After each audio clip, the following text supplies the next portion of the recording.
It's such a daunting task that all the voices are saying no. But you still had the conviction that I know I can do this. And that's what it took for me to get here. Don't change the world. Don't fix the world out there. Fix this one.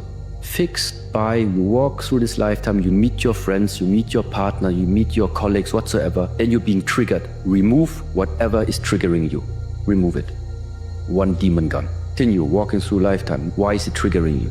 Why is it bothering you? Face that demon, remove it, gone. Till you're okay to walk through this lifetime. There's nothing that shakes you too much anymore. Whenever you go to do something, make certain that the people you surround yourself with are very successful. Environment is more important than heredity. In other words, the people you find yourself surrounded by are more important to your success, your well-being, than what's built right into your genes at birth. Pain and suffering are actually sacred. They're actually a blessing in disguise, because they take you out of your normal day-to-day routines and they show you what life is really like. Life is harsh. It's difficult. There's death is waiting you. But you're living in this kind of floating world where you're completely, outside of that. You think everything's just fine. But when you're suffering, you're directly confronting the reality of life. Is that through discipline, through self-discipline, through repetition, through tons of repetition of the same thing that you don't want to do? And that's the key thing. Through repetition of things you don't want to do, mental, like an armor for your mind. You start to armor your mind, because your mind's like, okay, we suffer every day. That's what we do. We do stuff that sucks every day. So then when the suck stuff comes, you're ready for it. When you're suffering, or you're lazy, or you're procrastinating, doing something that's harder than the state that you're in bounces you back faster. So if we're being real, if we're being honest, everybody in here is dealing with something. I don't care if you've been on this stage or not. We all have something that we're dealing with. And a lot of us, what we have, what I like to call silent battles. The battles that nobody sees. You're smiling for the camera, but dying behind the scenes. We want people to help us without saying a word. I just hope that you finally step up and face your reality. Because you will never win your war by running from your battles. And a lot of us, what we do, we run from it. You will never fix what you're not willing to face.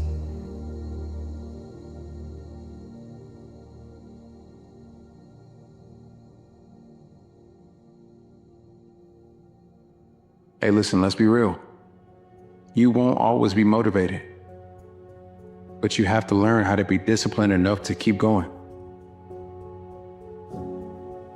You're always afraid to take the first step because all you see is every negative thing 10 miles down the road. But you can do anything you want. You are bound by nothing. What are you passionate about? What do you want? I love thinking about the quote, every guy essentially has two lives, and the second one starts once you realize you only have one. I like that a lot because it's so true. I mean, you've only got one shot at this, so you may as well at least make it kind of cool. And that's what the great ones do. They marshal and harness their resources, their mental focus, their physical energy, their personal willpower, their individual gifts, their time, and they focus them on just a few things. And I want you to think about it in your life.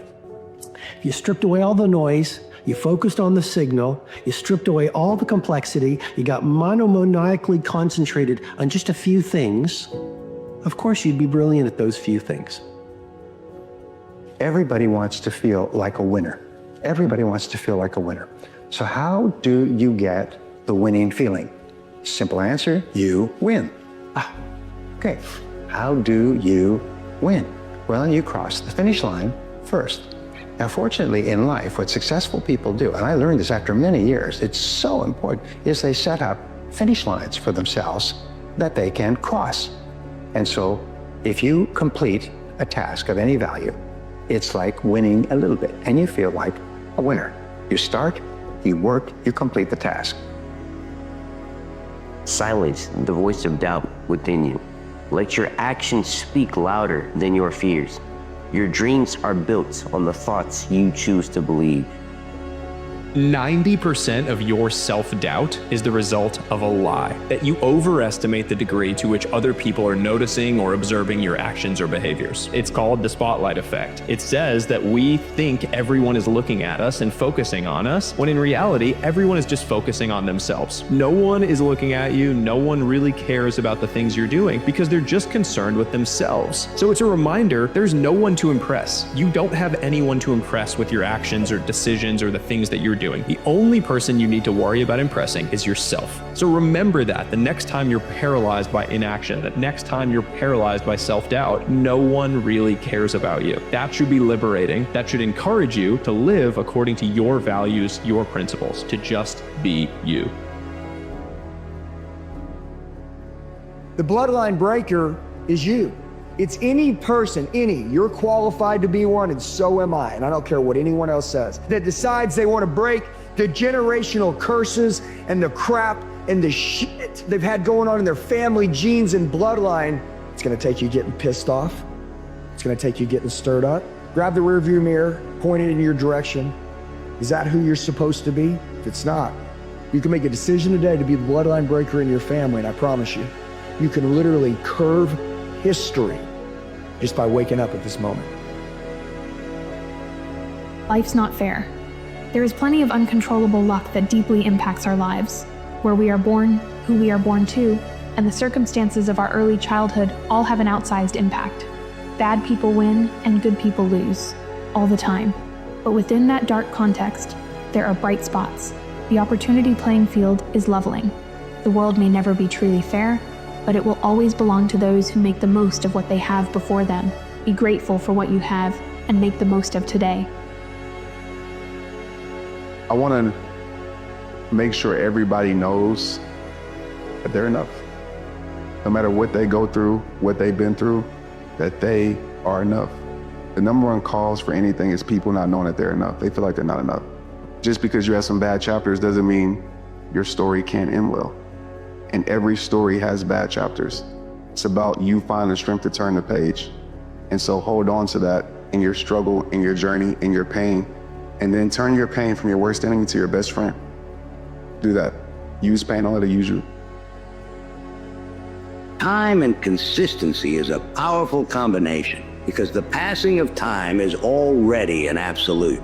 And now it's up to you to do a little bit every day. Just understand that doing a little is not hard, but you gotta do it every day. That's the hard part. And whether you choose to do it or not, the time will pass anyway.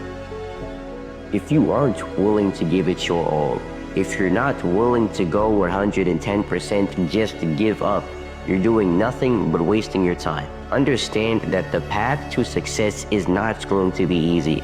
You're going to suffer. You're going to face hardship. There are going to be days where you don't feel like moving forward. But if you're able to push through it, if you're willing to give it everything you got to achieve your goals, you will achieve success.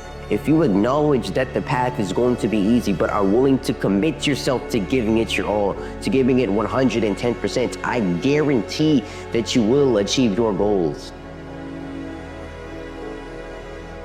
Don't quit. You've come so far already. Look back at the beginning. See how much ground you've covered. It wasn't easy, right? But you did it. I'm all about perspective because I truly believe if you change your perspective, you can change your life. When you change the way you look at things, the things you look at change. How you view what you do impacts and affects how you do what you do. Perspective is everything. You can either look at mistakes and mess-ups as hindrances and roadblocks, or you can look at mistakes and mess-ups as opportunities and ways to grow and learn, right? And when you shift your perspective, the way that you navigate those things, the way that you deal with them, the way that you go through them, changes drastically. Up one and you can chew, and then chew like go. All of your growth will come from pushing beyond your current limit. And life is tough sometimes, but you are making it.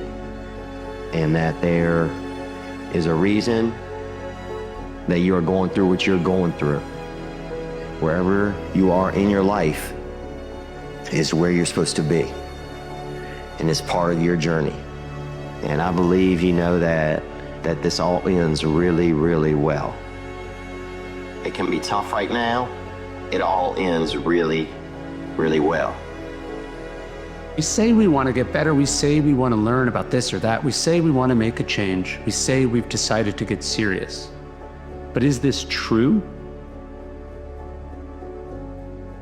Stoics had an expression, acta non verba, deeds, not words. So it's ironic that most of us say we want to make these improvements, but we can't or won't do the bare minimum. In life, you either change intentionally or you change by crisis happening in your life. Most of the time we change because of a girl broke up with us, somebody ripped us off, you got backstabbed, you lost everything. You change because shit hit the fan, right? The guys that change intentionally, you're almost like, but he's not the same. You don't see him for 6 months. And he's changed again.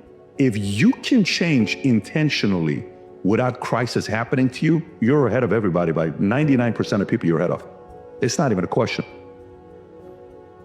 Those who are willing to risk going too far can possibly find out how far one can go. You have to take the risk. It always looks impossible when things change. It always feels impossible when that thing ends. It feels so impossible. But only when you keep telling the old story. Because in the old story, you can't see the vision. You can't feel it. In the old story, you'll do the old actions and you can't imagine a better future, but that's your job. Job one, each day bring the best of who you are and move in the next right direction of integrity for you. You don't have to know all the steps. Move in the next right direction. Always be moving in the right direction of integrity for yourself. And if you can do that faithfully over and over and over again, you keep growing. If you stop growing, you just got stuck in an old story, stuck in an old pattern, stuck in old thoughts and concerns and worries. And of course, mired in that, you can't see and you can't move. And we're just focusing on getting to the finish line. We end up underappreciating and really disrespecting the process of where we're at right now. And sometimes where you're at right now, it might be a low, and that's why you're looking to the finish line so much. But that low is a weakness, and we should be patient in that weakness because there's an opportunity to learn and grow right there. You never grow from crossing the finish line because that's where we grow, develop, evolve, get better. But it's so easy that when you're in the hard, you just want the easy. So it's tough, but learning how to truly be patient in that weakness, I believe it's a hard thing to do, but it is transformative. If you just focus on, okay, every single day I'm just trying to be the best I can in that day. It's not about being perfect. Like we always say, progression over perfection. Every single day I'm just trying to get up and be the best I can for that day. And I'm gonna keep on doing this over a long period of time. What do you think will happen? If you do that for a long period of time, I'm talking 6 months, a year, 2 years, 3 years, what do you think will happen? Where do you think you will be? Every single day, you just try to make the most out of that day. One step at a time, one moment at a time, 1% at a time. Think about where you'll be. Whether it is a missed opportunity, a breakup, a stupid decision, an embarrassing mistake, or simply just an unfortunate event, there's something in your past that is continuing to weigh on you. And it is seriously affecting the way you're able to simply operate on a day-to-day basis. Why is that? And how do you fix it? But before we even get to that, you must understand one simple thing. Your past is your story. And the reality is, eventually this dark shadow that continues to haunt your mind will eventually become the very stepping stone that brings you closer to the version of yourself that you strive to be. World will see you as you see. People think that the world sees you a certain way and that that's how you are, and then you have to change it. That's not how it works. When you see yourself a certain way, the world respects that and sees you that way as well. And that goes for your habits, your lifestyle, or anything that you're trying to work on. We create the image that the world accepts, and other people think that the world tells us what to be. And I think there is two classes of people, right? You have a class of people that understand, like, no, you, I'm gonna become what I want to become. And that's the small percentage. And the rest of the percentage, the world tells them no 3 or 4 times. They're like, okay, I'm just gonna take my place over here and be little and be small, live small, and just be a regular person. And, then they're like, why is my life like this? Well, bro, because you're not seeing yourself as the way you should be. And if you can't see yourself that way, then you need to build yourself into someone who can see that way. Some days, it's not about having all the answers or making huge strides forward. Some days, the win is just showing up. You don't need to be at your best every single day to make progress. You just need to stay in the game. Progress is made in the moments that you keep going when your mind is telling you to stop. Don't overthink it. Just show up for yourself today, one step at a time. Don't waste your life. Set your goals high. Quit thinking about what's wrong. Start thinking what's right. Love a little more, hate a little less. You have no idea what you're capable of doing. Make up your mind today, you're gonna figure it out. It's not what you're capable of, it's what you're willing to do. It's not what you're capable of, it's what you're willing to do. I know plenty of people that are capable. I know fewer people that are willing. Don't let any experience that you've ever had in your life act as a brake on your potential, because there's hundreds of thousands of people who've had it worse than you could ever dream of, who've gone on to accomplish wonderful things. People want to find their passion, but you don't find it, you create it. And you create it by getting good at something. And to get good at stuff, you start by doing something you suck at. Then you get good. Then you like it. Then people ask how you found your passion. Answer: by starting when you sucked and not giving up.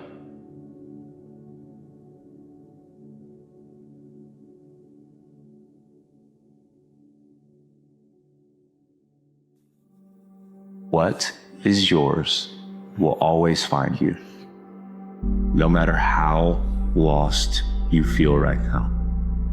That dash between your birthday and your death date, that's what matters. There's myriads of people that said next year, tomorrow, next time, that took their dreams, that took their books, that took their gifts, that took their passion, their purpose, that took their legacy to the grave. Start today. Make today your day one. If you truly made that decision, moving forward to your best life has just begun. Every single day that you delay making the change in your behavior that you need to make, you are making it that much harder to change. Every single day that you reinforce old habits, old behaviors, old ways of doing things, the harder it's going to be to break them. If you keep doing the things you're doing and you keep heading in the direction you're heading in, by the time you're 40, 50, and 60, it's going to be near impossible to break those habits because you've spent decades reinforcing the same thing. And what, you're gonna wake up one day and just be a new person? You've been telling yourself that for years and it hasn't happened yet, because you have to unlearn all of those habits, all of that behavior. But if you start today, it's going to be easier than if you start tomorrow or next week or next year or, God forbid, a decade from now. The longer you wait, the harder your journey is going to be. It's just the way it is. You were always competing against yourself. There is two versions of you, a winner and a loser. You have within you someone who is going to do everything required to make their goals a reality, and you have within you someone who is going to procrastinate your life away. You have someone in you that is disciplined and focused, and you also have someone in you that is easily distracted and does not execute the plan. Which one of these versions of you is going to surface to the top? The one that you feed more. I face something every time I'm being exposed to a new challenge. Every time when I feel it's a challenge, it only tells me there again is a chance now to grow, let's say, to grow, to open up. Be grateful for the problems that you have, because I believe they're specifically designed for you, your growth, your development, and the things that you need to possess as an individual in order to grow and become the individual that you're destined to become. So the set of problems I got, they specifically designed for it. Study yourself, make yourself better. Don't worry about what anybody else is doing. Learn from them. Don't change who you are to become somebody else. Think about the time that you spend in your life trying to be somebody you're not. If you put that time and effort and energy into being who you were and who you are, how much farther along would you be in life?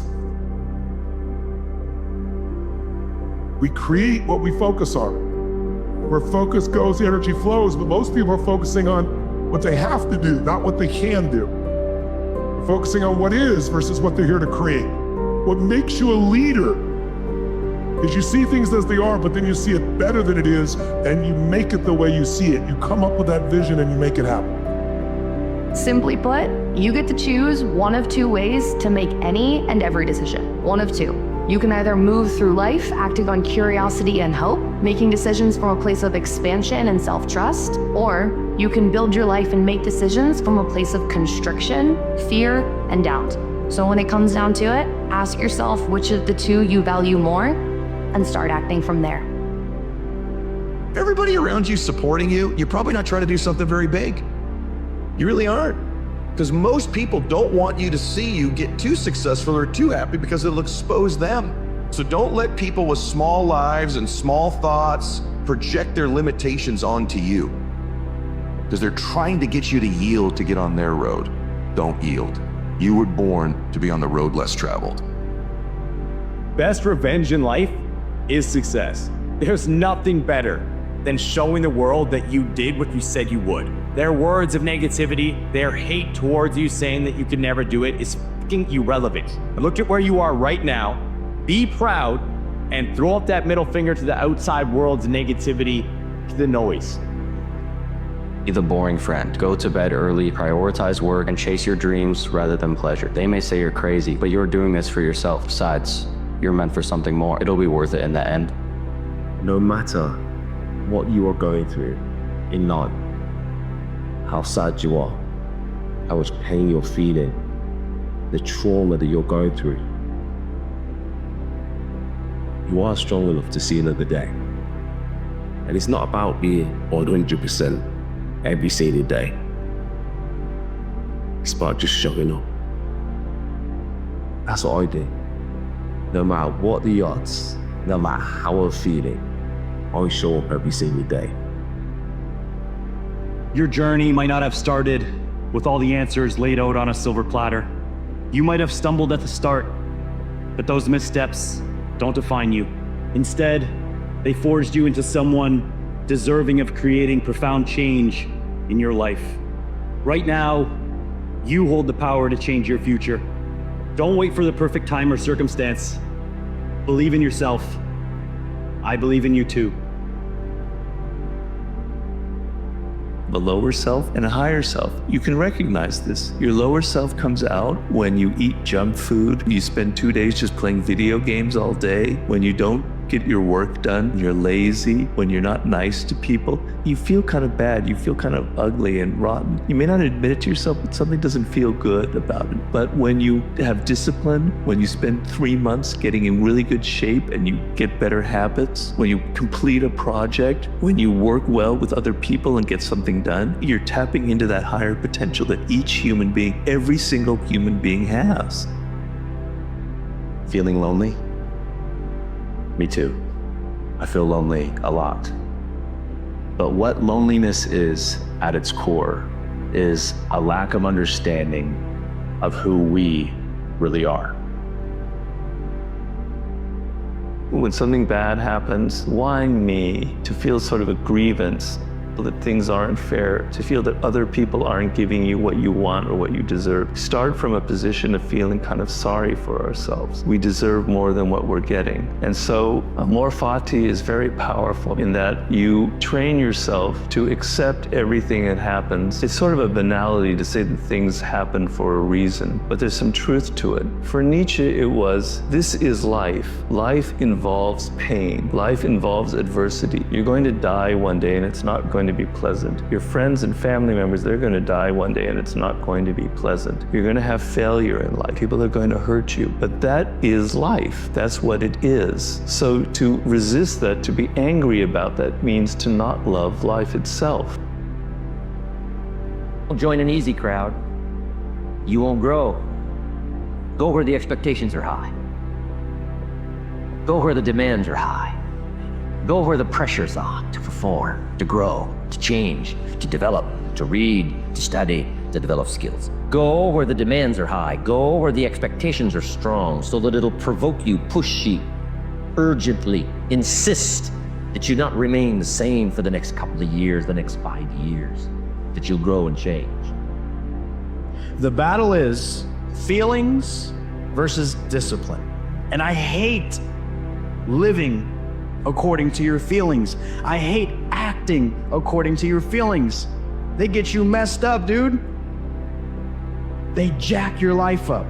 They get you in trouble because not all feelings are good. You cannot live your life based off of your feelings. Feelings do not equal reality. Feelings do not equal results. Won't get harder.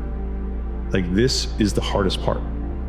And so if you can just make it through this, everything else is downhill. It's not that the things that the dragons are going to slay aren't going to get bigger. They are.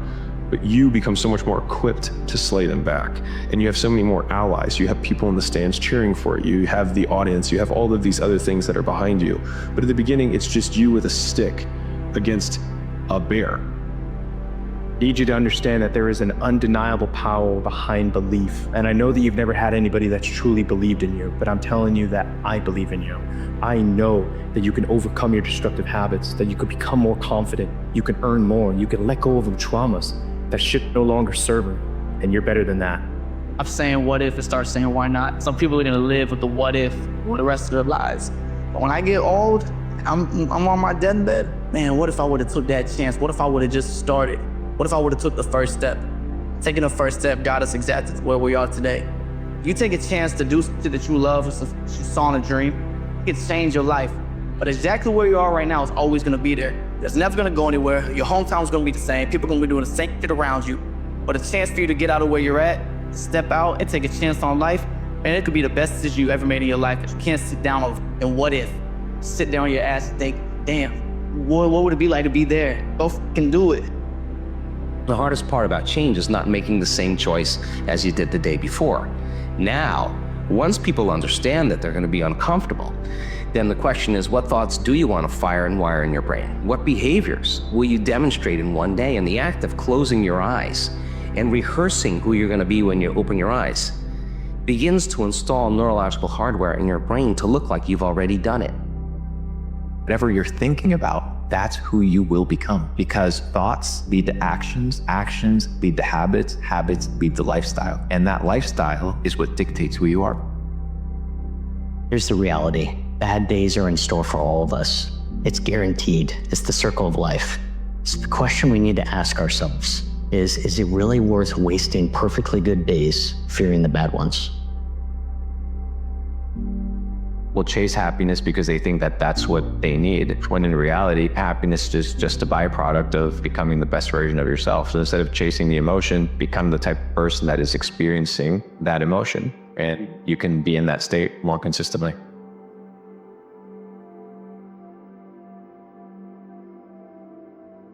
The Buddha says, being in a state of pain, anxiety, or in a state of suffering comes from attachment. When you're attached to things, attached to people, attached to identities, attached to philosophies, then you end up being in a situation where you experience pain. But you don't have to experience suffering if you live in a state of no expectation, where you're just living life, taking it day by day, step by step, and enjoying yourself. You always have the pain of comparison. It's easy to compare yourself in the age of the internet to other people. The pain of living in the future, right? The pain of what you could be, you should be, but you aren't. You can liberate yourself from a lot of these things by living in the present moment, by being here right now. We may not be able to control everything in our outer world, but we certainly can control our inner world. And so it's not so important to not react. I mean, everybody reacts, I react. The question is, how long are you going to react?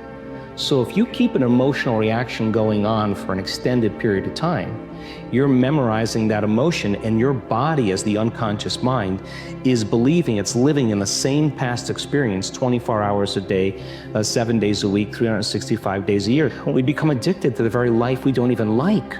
So it's important then for people to realize then, when you have that moment where you have crisis or something breaks down, that you do have control over it, and it's a formula. If you think that everything is too good to be true, you're going to be right 9 out of 10 times. The only issue is that 1 out of every 10 opportunity, that could be the one that could change your life. So optimists fail far more than cynics, but eventually they hit a home run. So always keep your guard up, protect yourself, be street smart, but never fully close yourself off to the fact that you might have a life-changing opportunity in front of you. These are words to remember when anyone tries to tell you to give up, tell you to give in, because whatever you're trying to do is impossible. Impossible is just a word thrown around by small men who find it easier to live in the world they've been given than to explore the power they have to change it. Impossible is not a fact, it's an opinion. I'm here to say you will make mistakes along the way. You will fall down. I have many times, but what we do after that fall is how we make history, because impossible is nothing. If you look at the greats in any walk of life, the greats do things when they don't always want to. And that's the separation. But never be ashamed of anything you've done in your life. Face it, fix it, make it better. Build belief, build confidence to the point where nothing can hurt you because you know exactly who you are. You've faced your demons. You were able to hear all your past traumas. I'm no longer embarrassed. I'm no longer ashamed. Being ashamed is one of the biggest things that kill people nowadays.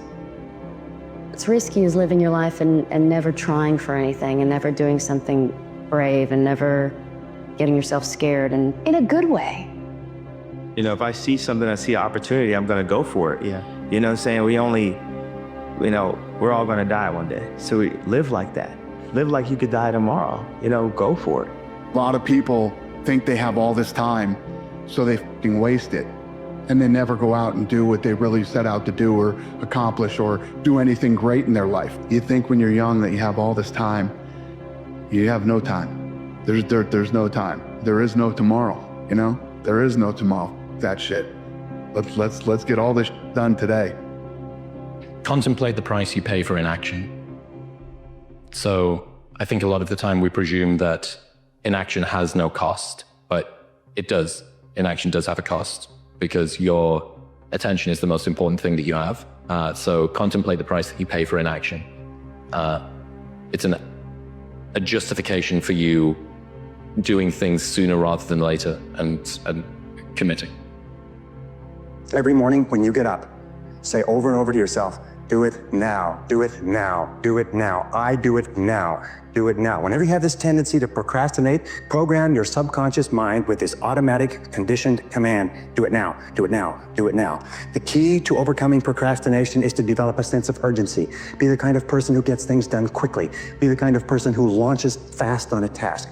Say over and over to yourself, do it now, do it now, do it now. Do you know that less than 2% of the population have a sense of urgency? And that there's not an example of a successful person anywhere who does not have a sense of urgency? That if you just develop a sense of urgency when somebody gives you a task, that you get on it and do it fast, that alone will move you into the top ranks in a very short period of time. How do you try to make them understand you when they don't even understand themselves? They judge your actions, but don't even care to think about theirs. They criticize your every move while they blindly stumble around. You're trying to garner respect from the wrong peoples. It is apples and oranges. They view reality differently than you do. And every minute you spend trying to sell them on your dream is a minute you are not spending actually trying to achieve it. When you're grateful, you can't be worried. You can't be fearful.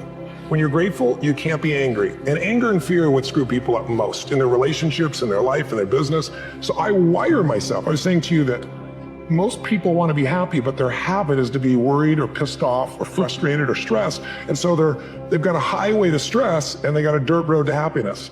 One of my most powerful motivational frames is thinking about the person that I want to become as the destination. And thinking like, I want to be bulletproof. I want to be bulletproof in these ways. I want to be bulletproof in my marriage. I want to be bulletproof in my business, etc. And I think about that man, whoever I want him to be. Like we said, hell is when you look at who you could have been and realize that you're not that person. And then I think, if I were to make that man, what would I put that man through to make him who he is?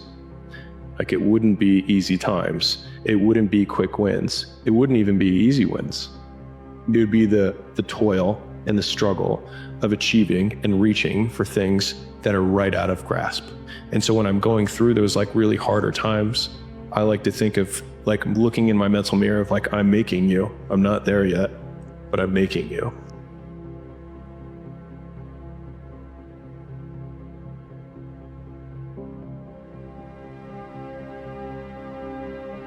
If you had to do it all over again, would you make the same choices? What choice?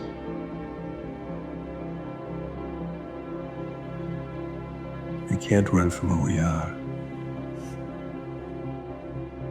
Our destiny chooses us. Fate, destiny. These words get thrown around like they're some kind of magic. Like the universe has already laid out a perfect plan for your life, and all you have to do is wait for it to unfold. But let me tell you something.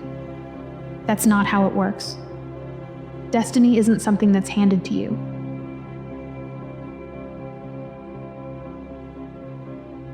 Fate isn't some predetermined path that's just waiting for you to stumble onto it. If you think it is, you'll spend your whole life waiting, hoping, wondering why things aren't happening for you. That's not destiny. That's passivity. And there's a big difference between the two. Your destiny, your real destiny, is out there. It exists, but it's not waiting for you. It's waiting on you, waiting for you to step up, waiting for you to take the first step, waiting for you to stop hoping that life will hand you something and start creating it for yourself. Here's the truth, and it might be hard to hear. The universe doesn't care about your dreams. It doesn't owe you anything.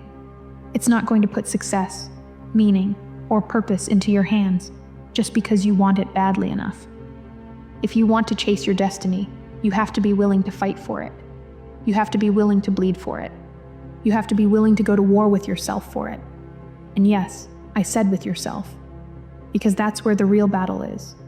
It's not the world that's stopping you. It's not the obstacles, the competition, or the circumstances. It's you. It's the voice in your head that tells you, you're not good enough. You can't do this. You're going to fail.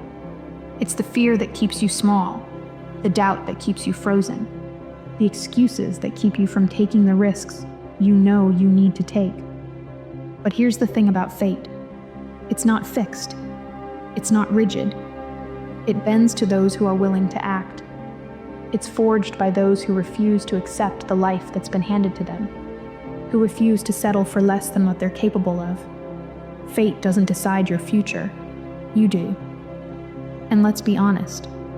Chasing your destiny is terrifying. It's uncomfortable. It's messy. Because to chase your dreams, to go after the life you want, you have to let go of the life you already have. You have to be willing to step into the unknown, to take risks, to fail. Not once, not twice, but over and over again. That's the price of destiny. That's the cost of greatness. Most people aren't willing to pay that price. Most people look at their dreams and think, that would be nice, but they're not willing to sacrifice for it. They're not willing to risk their comfort, their security, their ego. And so they stay where they are. They settle. They let their dreams die inside of them, slowly, quietly, until they convince themselves that they never really wanted them in the first place. But not you. Not if you're still listening. Because if you're still here, there's something inside you that refuses to settle. There's something inside you that knows you're meant for more. There's something inside you that's willing to fight for it, no matter how hard it gets, no matter how many times you stumble, no matter how much it hurts. And let me tell you, it will hurt. Chasing your destiny will break you. It will push you to your limits. It will force you to confront every fear, every insecurity, every weakness you have. but that's the point.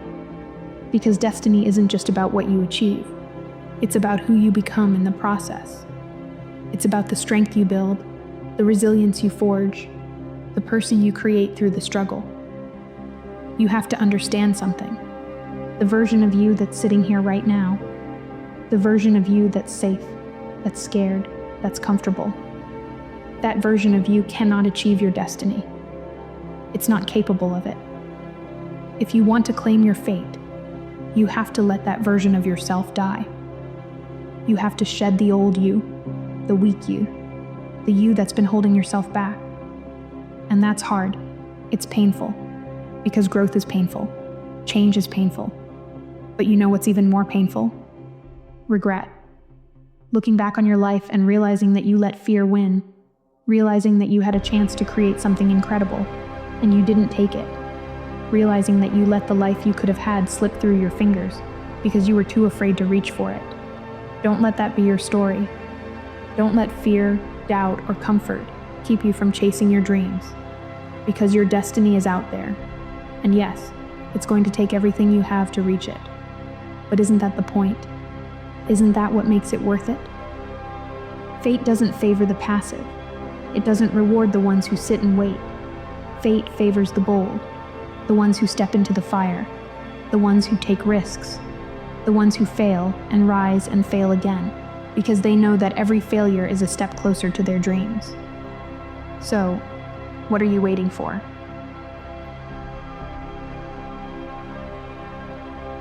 Stop waiting for permission. Stop waiting for the perfect moment. Stop waiting for someone to tell you that you're ready.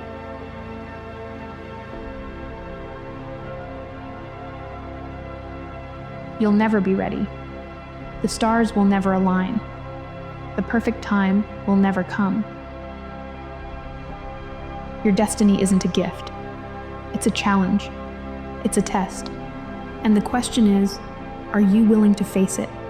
Are you willing to do what it takes, no matter how long it takes, no matter how hard it gets, no matter how many times you fall? Because if you are, you're willing to step into the unknown, to fight for your dreams, to claim your fate, then there's nothing in this world that can stop you. Not the obstacles, not the failures, not the doubts. The only thing standing between you and your destiny is you. So stop waiting. Start moving. And don't stop until the life you've dreamed of is the life you're living. Your fate is yours to claim, so claim it.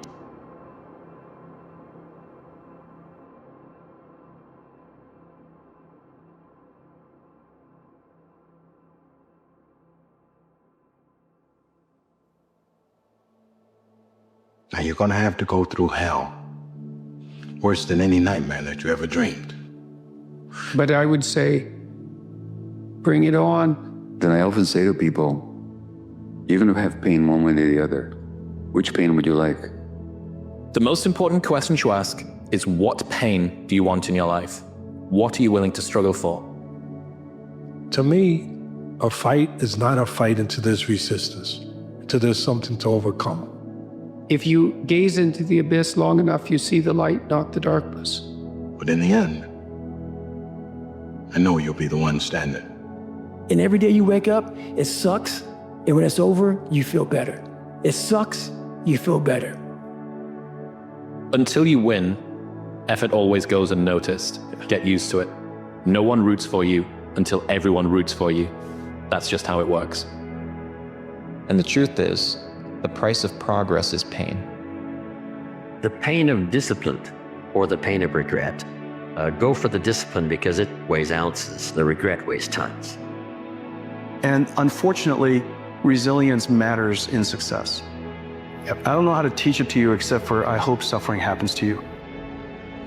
The greatest people on the planet have suffered the most. Suffering is not bad. I'm suggesting suffering is awesome. The ego runs from suffering because it's the death of the ego. But I believe pain, difficult times, failure, loss is purification and preparation for personal heroism. At the end of the day, I ask myself one question: can I take one more step? And usually the answer is yes. There comes this time in everyone's life where, destiny taps you on the shoulder and he says it would be a shame if you weren't ready when that happened. And I think like when your dream is so big, when you have something, it's hard to give up. Like you get to the point that you're capable of risking more for just a dream. Pain is part of success. Just convert pain into a positive thing. Success is not coming on a silver platter. You need to work for it.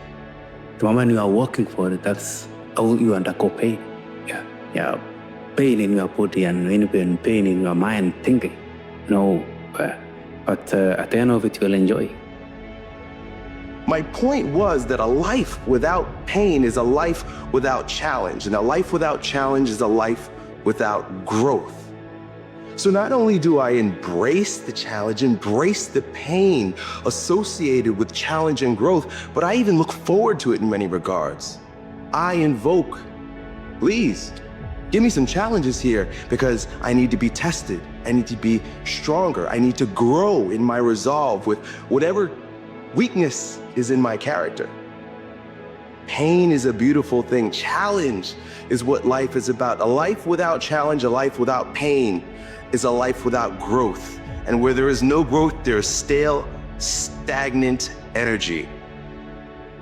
Listen to the pain. It's both history teacher and fortune teller. Pain teaches us who we are, Wade. Sometimes it's so bad, we feel like we're dying. But we can't really live till we died a little, can we? Overcome the suffering means it's gonna be there. You're gonna lose your mother. You're gonna lose your father. You're gonna lose animals and humans that you love. It's going to happen. You're gonna lose money, and at the same time, people are also gonna hurt you even though you don't even know what you did wrong. Things like this are going to happen in this lifetime. To wait for better times to come where the world will be completely in peace and you can walk peacefully over the street, never having the fear that somebody's gonna come and do something to you. It's not gonna happen. If we don't create the better times, nothing's gonna happen. When it comes to desiring a life, looking at, okay, what is it that I want? You need to be very, very careful about what the process is in order to get the outcome that you want. Because if you want the outcome, but you're not prepared to live the life needed to get it, you're just asking for disappointment. If you can answer that question and not take another step, that is real failure. That is real quitting. So a lot of people can take one more step, but they choose not to. I don't know if you can take 2 steps. You got to answer that question after you take the first step. But I can always take one more step, so if I choose not to, that's on me. But I got to live with that. Most people live because most people's lives are designed around treading a path that is void of challenge. The minute they recognize challenge or pain, they move the other way. But a weak perspective, most people are bored if you ask them. That's because they're living their lives in a lie that is shrouded in comfort. It doesn't exist. They're not challenged, they're not growing, they're bored and they're better off dead. Your aliveness is found in your pain. Embrace it, love it, and grow from it. How do you hang in there during the hard, difficult times, Les? You must have faith. You've got to believe in yourself. You've got to believe in your abilities. You've got to believe in your service, your company, your ideas. Unquestionably, you got to have faith, and that faith gives you patience. That is not going to happen as quickly as you want it to happen. A lot of things are going to happen that will catch you off guard. And so therefore, you've got to deal with and handle it as it comes. And not only that, but that faith and patience drives you into action. Whether it's adversity, whether it's suffering, whether it's pain, if you choose to run towards it, who you become on the other side of it is a newer, higher, more transcendent version of you.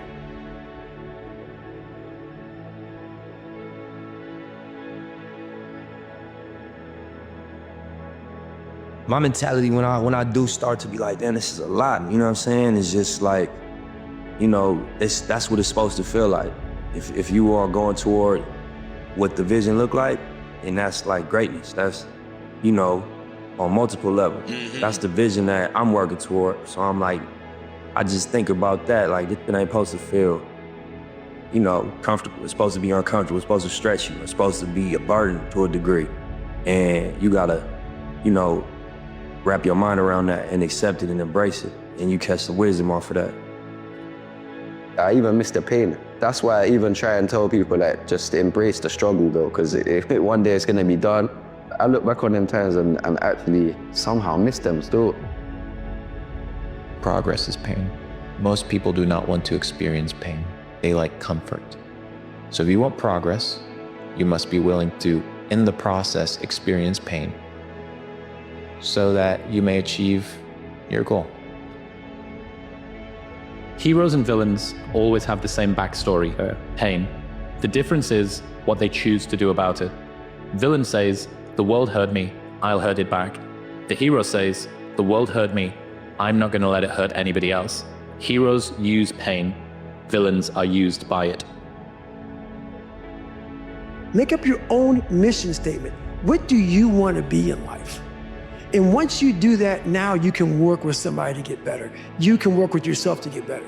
But until you know what you want to stand for, you will always just be sitting down. You'll never stand for anything. So there is a difference between something shows up in your lifetime and you are ignoring it, you are avoiding it, you're trying to run away from it, and you face it. You face the anger, you face the fear, you face the jealousy, you face the pain, you face what you don't like, you face the fact that you are out of your comfort zone. Why? Because you know that once you have overcome it and find a solution for it, it's solved for this lifetime.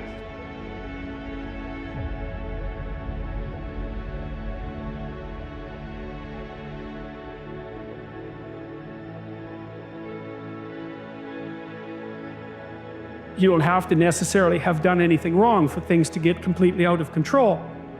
It's a terrifying doctrine, but it's not a hopeless doctrine because it still says that there's a way forward, there's a pathway forward, and the pathway forward is to adopt a mode of being that has some nobility so that you can tolerate yourself and perhaps even have some respect for yourself as someone who's capable of standing up in the face of that terrible vulnerability and suffering. Well, certainly by the avoidance of deceit, particularly in language, but also by the adoption of responsibility for the conditions of existence and some attempt on your part to actually rectify them. You know, if you take people and you expose them voluntarily to things that they are avoiding and are afraid of, you know, that they know they need to overcome in order to meet their goals, their self-defined goals. If you can teach people to stand up in the face of the things they're afraid of, they get stronger. Success is not rocket science. You go and find the thing that you don't know, learn the thing you don't know, and do the thing you haven't been doing, and get the life you say you want. All I wanted was unfamiliar. But you have to understand that most people don't invite in unfamiliar because people are more committed. People are more committed to a familiar discomfort than they are to an unfamiliar new possibility. The key words are familiar and unfamiliar. See, we want to have a new experience while having some of the same behaviors because they're familiar to us. They're familiar. Some of them not even comfortable. People in relationships are not even comfortable. It's just familiar. People are still at jobs that aren't even comfortable. They're just familiar. So that's the crazy is that we're more committed to a familiar discomfort than we are to an unfamiliar new possibility because of the familiarity, not even the comfort. To give people a vision of themselves beyond their mental conditioning and their circumstances, to let them know that they have greatness within them. But Khan, greatness, it's not our destiny. It's a choice that you have to make every day. You have to put yourself in a state of perpetual discomfort in order to manifest your greatness. You've got to reach outside of your comfort zone. So every day I look forward to the opportunity to inspire people to reach higher, to understand and know that what they've done is only a tip of the iceberg of what's possible for them. Well, I think a fair bit of that's probably be found in, you can find it in shame, you can find it in guilt, you can find it in conscience, you can find it in anger, you can find it in interest and engagement and beauty. There's lots of pathways. If you're angry about something in the world, well, it's speaking to you in a moral sense. This shouldn't be that way. Well, maybe you're the person who should do something about it in some manner. Maybe it'll take your whole life to figure out how to do that.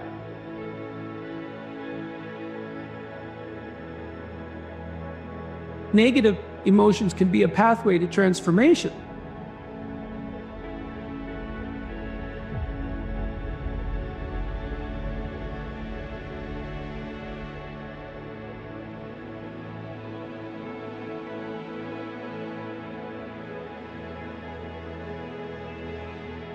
I'm not trying to romanticize them. They can crush you completely and leave you with nothing, for sure. And they can go badly astray. But shame, that's a good one. What am I ashamed of? Well, can you fix any of that? Because you might ask yourself, let's say you're so ashamed and so crushed that you're nihilistic and you can't see any hope for life. You're just done. You might think, well, what if I was less ashamed? I'm going to work on these things that I'm ashamed of and just see, like, does my life improve enough so that I'm not so bitter about it now, or I'm not so hopeless about it now? And my experience has generally been that that works. It works. There are winners, there are losers, and there are people who have not discovered how to win. All they need is some help and assistance, just a little support. All they need is some insight or a different strategy or plan of action to make some adjustments that will open up the key to a whole new future for them, that will give them access to the unlimited power that they have within themselves.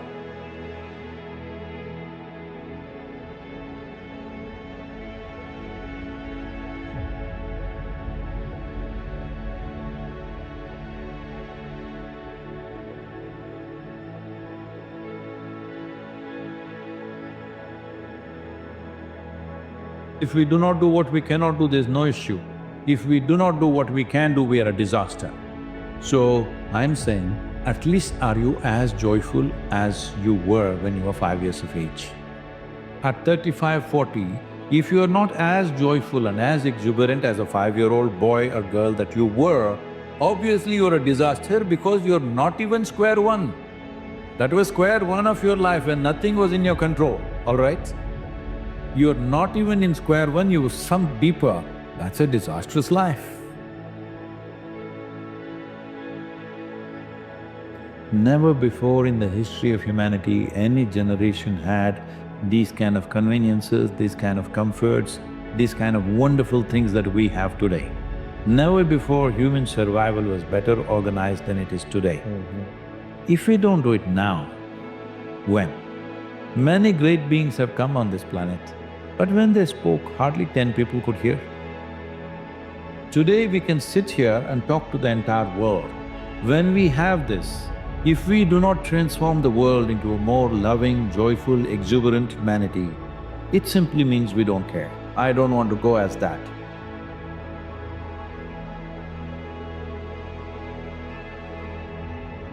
So it's little tiny adjustments that have the most profound effect on people. And it's never too late to say, I'm enough, I can find love.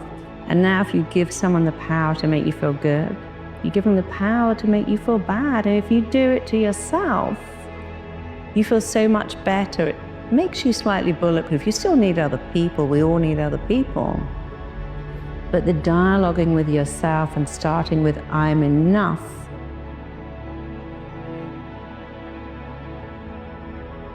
are you willing to be inconvenienced for your conviction?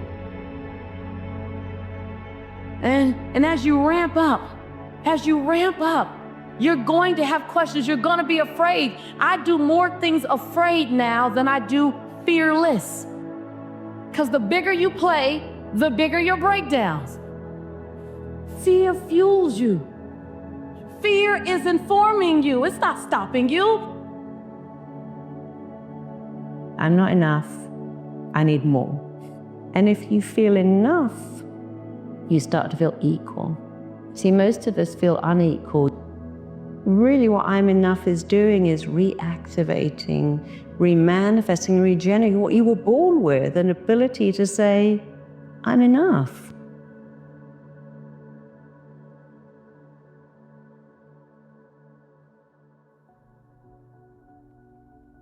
Fight every battle, everywhere, always, in your mind. Everyone is your enemy. Everyone is your friend. Every possible series of events is happening all at once. Live that way, and nothing will surprise you. Everything that happens will be something that you've seen before. Remember this, all your victories are defined by your struggles.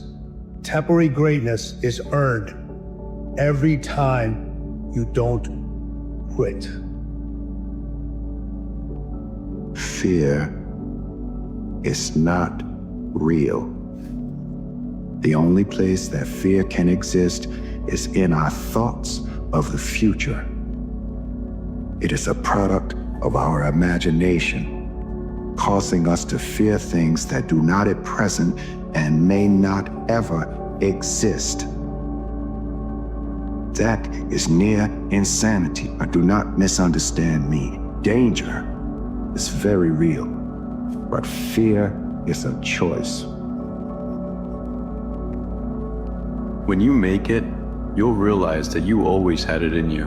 When you accomplish everything that you set out to accomplish, the financial freedom, the lifestyle, the strong network, you'll look back on these days and smile, because if only you knew where you'd end up, the sleepless nights wondering if you'll make it, you would have been laughing too.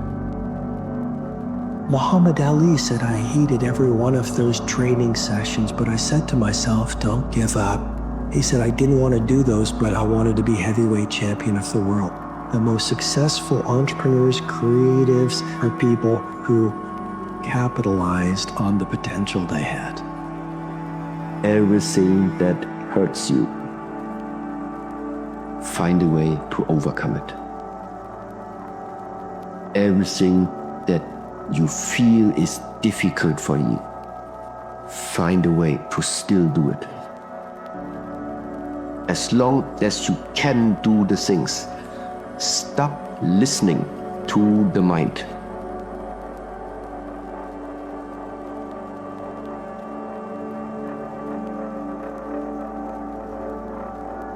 But if you want to see if you're a brave person, what they call the 4 o'clock in the morning courage, wait when things go completely to pieces, when things are the worst, when your very best deal falls apart and your rent is late and you're tired and you're sick and everybody's mad at you and your car doesn't work, then it's the person that picks themselves up and says, nothing is going to stop me. You know, the best quality in the world that you can develop, and I give it to you because I made it my life's habit to develop this quality. I hope I've got it, but I don't know for sure. But the quality is to develop the quality of being unstoppable. Develop the quality of being unstoppable. Say in yourself that no matter what life throws at me, it'll never stop me. No matter how rough it gets, I will never quit, and nothing will ever stop me. Make the decision that you can be tired, you can be worn out, but nothing is ever going to stop you. That's a wonderful decision, because then no matter what life throws at you, you pick yourself up and you say, okay, give it your best shot, as Fonzie says. Nothing is going to stop you. It's a wonderful feeling. It's a wonderful feeling. It's the basis of self-esteem. Look out there. Out there is the perfect lap.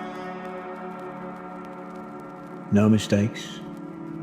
Every gear change, every corner. Perfect. You see it? I think so. Most people can't. Most people don't even know it's out there, but it is. He's there.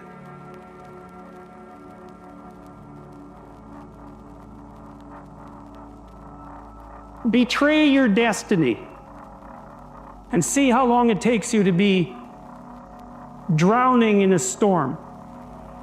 It'll happen immediately, and of course it will, because what's calling you to be your best is exactly the thing that's pushing you forward to manifest yourself most fully in the world. It's what you need. You run away from that, the boat's going to start to rock very, very quickly. The unfulfilled potential is the story of most people's lives. It is. It is. And it could have been a story of mine. And I tell a lot of people go, what's your biggest fear in life? And my biggest fear, honestly, was, let's say this. Let's say, I don't care if you believe in God or not. I don't care. So this is play a game with me. Let's say you're God. And we have a big long line of people. And I made it to heaven. 75 years old, I'm 300 pounds. I made it to heaven. I worked for Ecolab my entire life, spraying for cockroaches. That's what I did. I'm dead. I'm in heaven now. And you're judging us all now. So we're in line. We're all sitting there in line. And you rip it down, and I'm next in line, David Goggins. I see my name. I see all this shit. And God goes, hey, you say, read this, man. And I'm reading this list, and I'm seeing 182 pounds, Navy SEAL, Ranger School, motivational speaker, changed their lives. Okay, man, pull-up record, all this shit. And I'm like, that's not me, man. And God looks at me and says, that's who you were supposed to be. One word. Persistence. Nothing in this world can take the place of good old persistence. Talent won't. Nothing's more common than unsuccessful men with talent. Genius won't. Unrecognized genius is practically a cliche education route. Why, the world is full of educated fools. Persistence and determination alone are all powerful. Do you have the kind of patience required to get what you're looking for? Because your mind might be running 1,000,000 miles an hour, but the world will not always operate on your level. See, there's a skill in communicating who you are to other people, and it's a freaking hard thing to do. Most people define themselves by very simple things because they don't want to go down the rabbit hole of their own mind. But you have a much greater responsibility to never let go of who you are, but communicate that to all different kinds of people. You only get confidence by doing certain things over and over again that build a solid foundation within your own mind that you can do whatever you need to do, that you have what it takes to be successful. Self-doubt is the great paralyzer of all activity. We all have self-doubt. And the way we overcome that self-doubt is by doing the things that we would normally back away from. As I say, continue to move forward. Self-confidence begets great achievement. You cannot imagine a successful person with lacking self-confidence. If you persist until you succeed at achieving a goal that is important to you, and you complete it like a degree in school, or you wrap up a sale, or you make a career successful, you plug into your subconscious mind a success pattern. And then the subconscious mind, running on the basis of inertia, attempts to adjust your words, actions, and feelings to duplicate that success pattern. And that's why they say nothing succeeds like success. Are my actions today undeniable proof that I deserve the life I dream about, or just empty promises?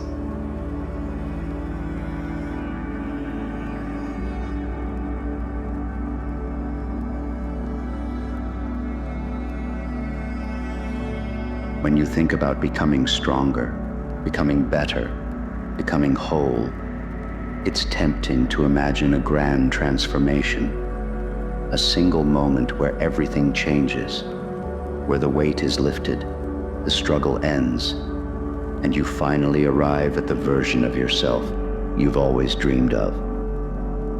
But life doesn't work like that. Change doesn't work like that.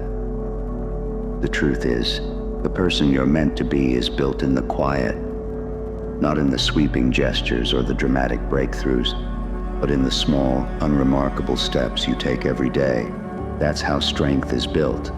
Not all at once, but gradually, piece by piece, moment by moment.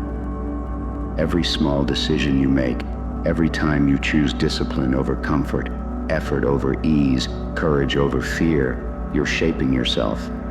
You're adding to the foundation of who you are, brick by brick. And at first it might not look like much. It might not feel like you're getting anywhere.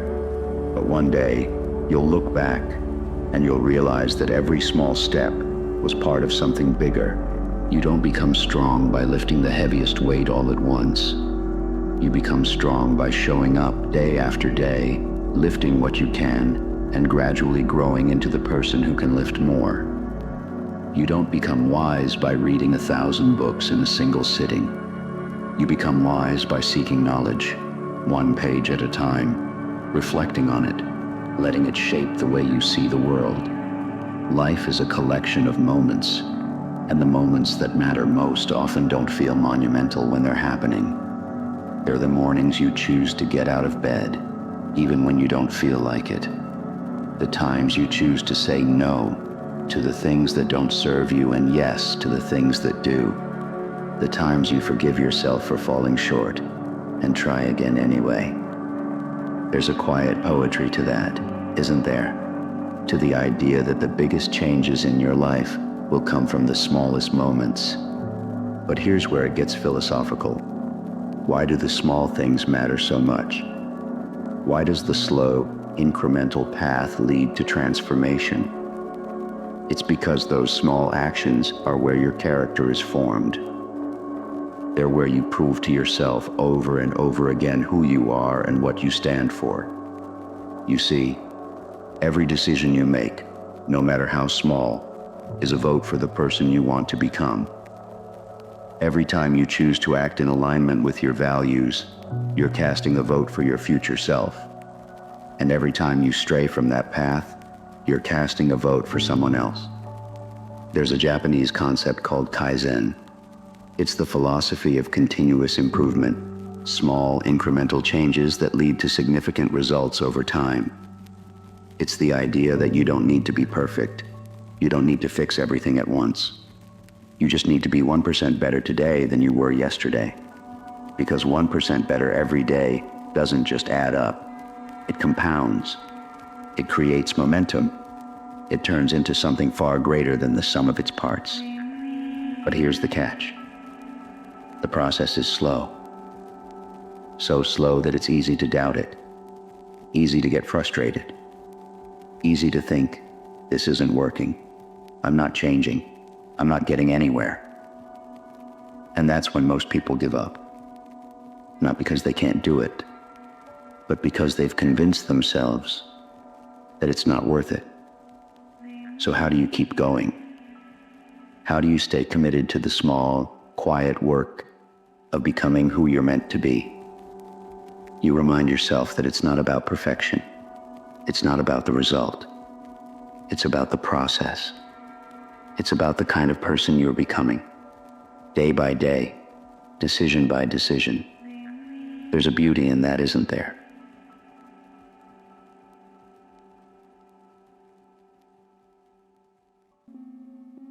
In order to be successful in life, you have to cross a jungle. Or you could stay on the other side of the jungle and not cross the jungle. But if you choose to cross the jungle has all sorts of things that can do you harm and bite you and everything along those lines. And so the best way to do that is to go into that with people who can see things differently and watch themselves and struggle to make it to the other side. And then what I've discovered along the way is that it's always a struggle, and I enjoy being in the jungle. My unflagging belief in one simple thing: I can learn anything.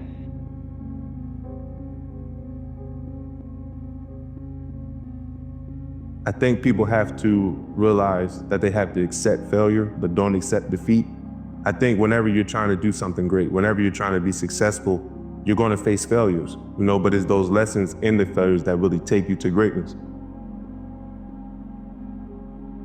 My entire reality was based on what I believed was real and what I believed was true about myself, about what's possible, and that I could change that, that's when my life started to change. And he said, if you start to change the way you think and you start to learn every day for 1 hour to upgrade your knowledge and your skills, and then you take action every day on the things that are the most important instead of all the different things that you can do. 1 year, you'll be at a totally different destination. 5, 10 years, your life won't be the same.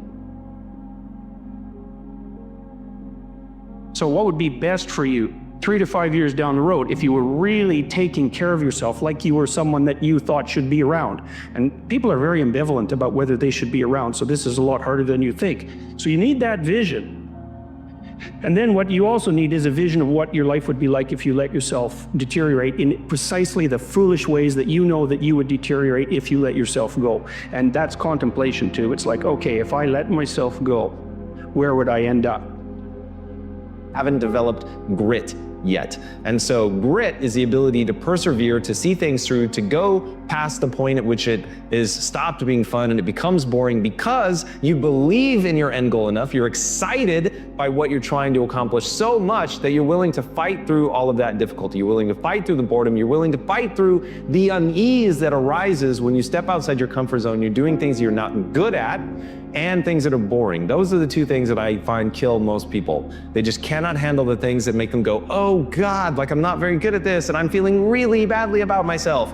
And they forget that they can get good on a long enough timeline. And then two, inevitably, in any pursuit of greatness, in any endeavor where you're trying to gain mastery, you're gonna get bored. Because practice is repetition. It's doing something over and over and over and over to really train yourself to get to the point where you're truly exceptional. And there's just so much boredom inherent in that process. Primarily, we learn the most about ourselves and others when we're uncomfortable. Because the moment you move into that uncomfortable state, normally a program jumps in. And that program jumps in is because the person doesn't want to be in the present moment and engage it consciously. That is what starts the process of change. And so we have to unlearn before we relearn. We have to break the habit of the old self before we reinvent a new self. We have to unmemorize emotions that are stored in the body and recondition the body to a new mind and to a new emotion. Progress to just keep getting better. Little incremental gains every day, every week, every month, every quarter. And even when you move backwards a couple of steps, what's the progress that you made in what you learned? So I was taught that failure is an opportunity to learn. And I was also taught to disassociate me being a failure from failing.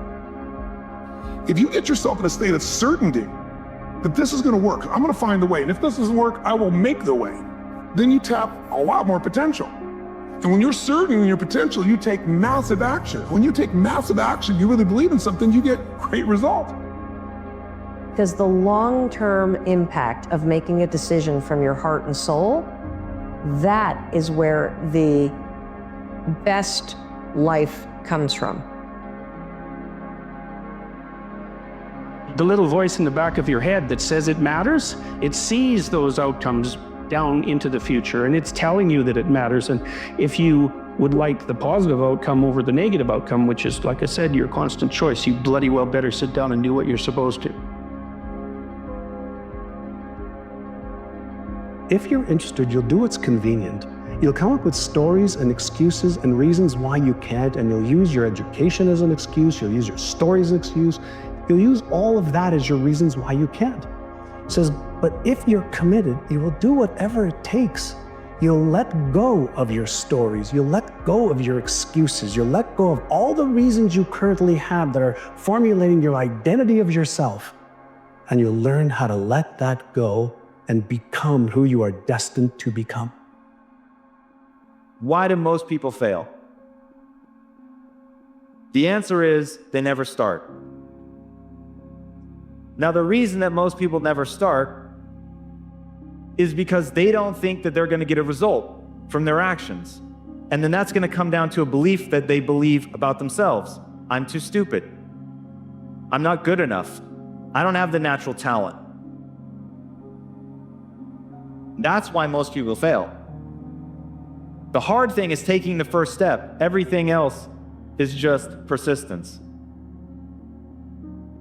Because so many times people have a tendency to devalue the moment, today. What they do is they greatly value the destination. And so they kind of talk about, well, when I get there, or if I arrive there, or when I do that, or when I accomplish this. And they don't understand that success is a daily thing. And I'm here to share with you that the secret of success is determined by your daily agenda. It's not so much courage, it's a matter of, it's less risky to say something than to remain silent when you know there's something to be said. I know that to be the case. And so lots of times in life, it's like, there's no pathway forward that's going to shield you from risk. You get to pick this risk, or you get to pick this risk.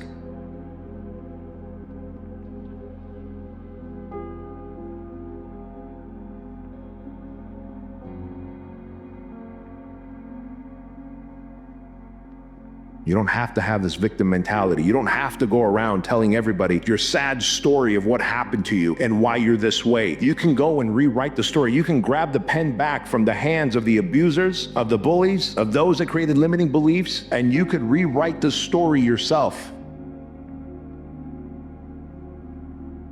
In all the blank pages that exist in your book of life. But that only happens when you start doing the self-work, when you commit to self-mastery. And I'm telling you, it's not just by reading a couple of self-help books. Figuring out who you are at your core, at your essence, what makes you tick. And only then will you be able to set higher standards of expectations for yourself. Only then will you begin to reach the milestone of impact, income, influence, inspiration. God, it's such a cool thing to be able to break through the seals of all your limiting beliefs in life. There's going to be things that go on that are out of your control. The worst thing you can do is let something that's out of your control control you. Get control of yourself, get control of your emotions. Don't get angry, don't get frustrated. Instead, stay calm and figure out how to move forward.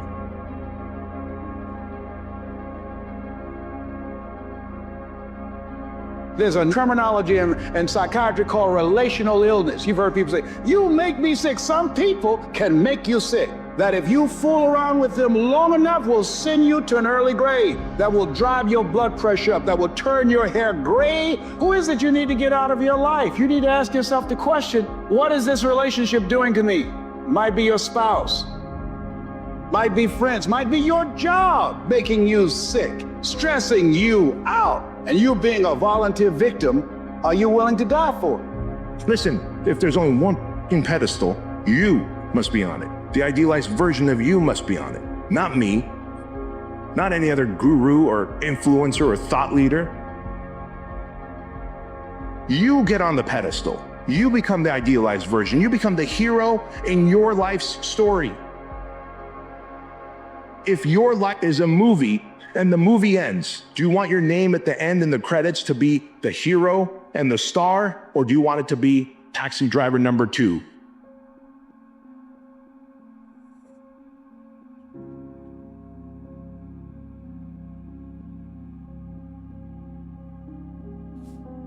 We start to trap ourselves within our own mind.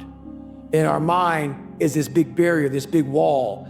And once we get to pain and suffering, that wall gets bigger and bigger and bigger.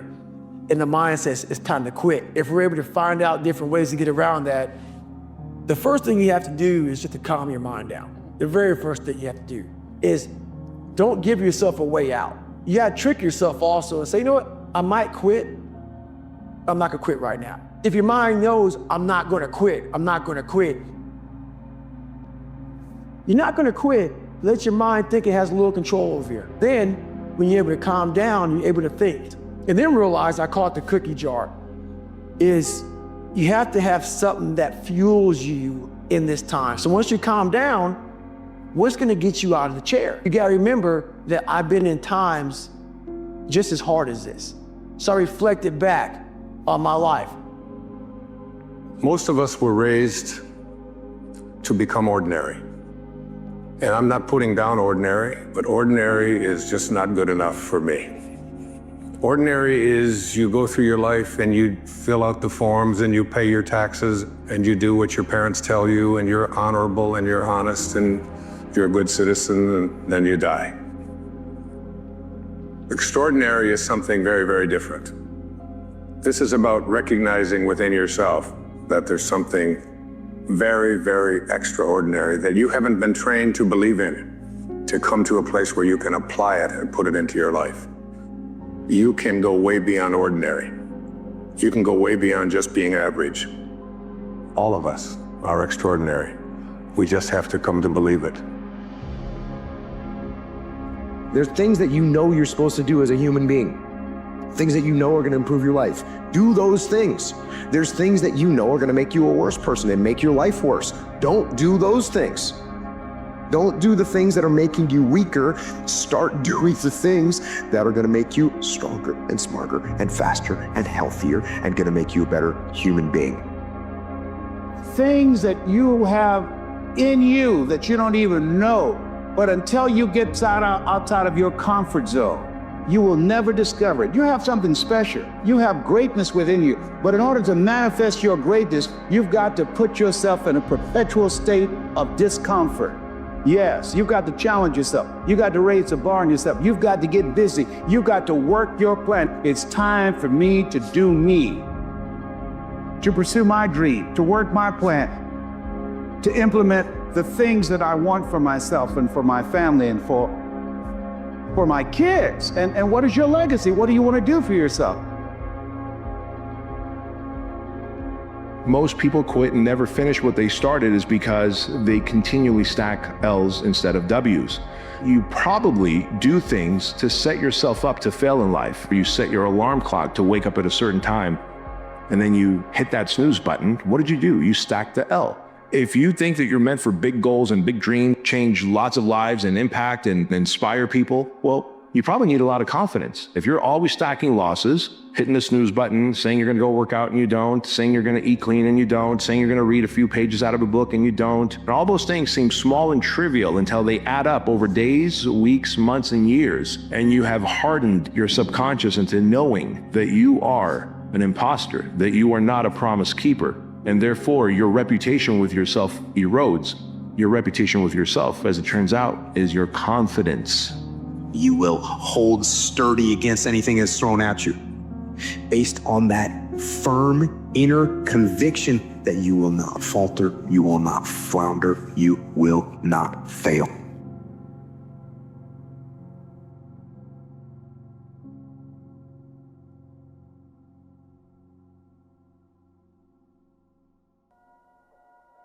My prayer for you is that you win the battle that no one knows about, because usually those are the toughest.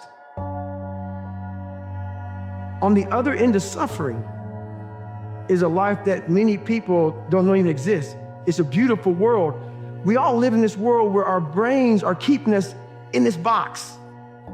Outside that box, on the other edge of suffering, is a world that's endless of opportunity. But we are afraid to go outside that box because in that box it's comfortable. Outside that box, man, God gives you a shovel and says, man, start digging. That's not fun. But when you dig your own path to all kind of stuff that's unknown. There ain't nothing you can do about what's gonna happen to you. You can't stop life from happening. You can do something about it. Life is 10% what happened to you, is 90% what you do about it. You got to stop tripping every time something happened to you like it's the end of the world. It ain't. Just change your mindset. If you change your attitude, you change your altitude. To succeed, you gotta overcome your fears, battle your own greed, conquer your own demons, become unsure, second guess everything you believe in, survive through the suffering to figure out the meaning, and go hard to the moment you bring the cream in. You might lose sleep, but it's gonna feel like you're dreaming. Like the process of self-improvement. At the end of the day, you gotta ask yourself the question, what fulfills you? Like winning and losing, cool, of course it bothers you emotionally, right? But when you put in work, when you prepare, when you give everything you got to something, the process of self-improvement, even if it doesn't go the way you want it to go, you still have something to hang on to, knowing that you put some pride into the process of it, right? Just the process of self-improvement. When you do things, you try your best to do it a certain way, right? It's not predicated upon outcome. I'm not doing it, like he said, because I'm trying to attain this. I'm not doing it because I'm trying to get this. I'm not doing it for this, because the moment you get into the for this, to get this, like, you're gonna be on the emotional roller coaster. So every once in a while, man, I think you gotta pull your head up for a little bit of air and just ask yourself, man, like, what is it that fulfills me when I'm chasing that dragon? You know what I'm saying? Fulfillment is a powerful thing. Best advice I can give you on that is treat the past as a school. Let it teach you the mistakes you've made, the things that went wrong, the things that didn't work. Don't use the past as a burden to carry, and don't use the past as a club to beat yourself to death. Past losses, past failures, past mistakes. But let the past be a school. Tough school, maybe. We've all been through some tough stuff. So if you feel good about the past, draw from it for experience and let it teach you. Then next is how you feel about the future. We've got to have the future well designed. The future is called the promise.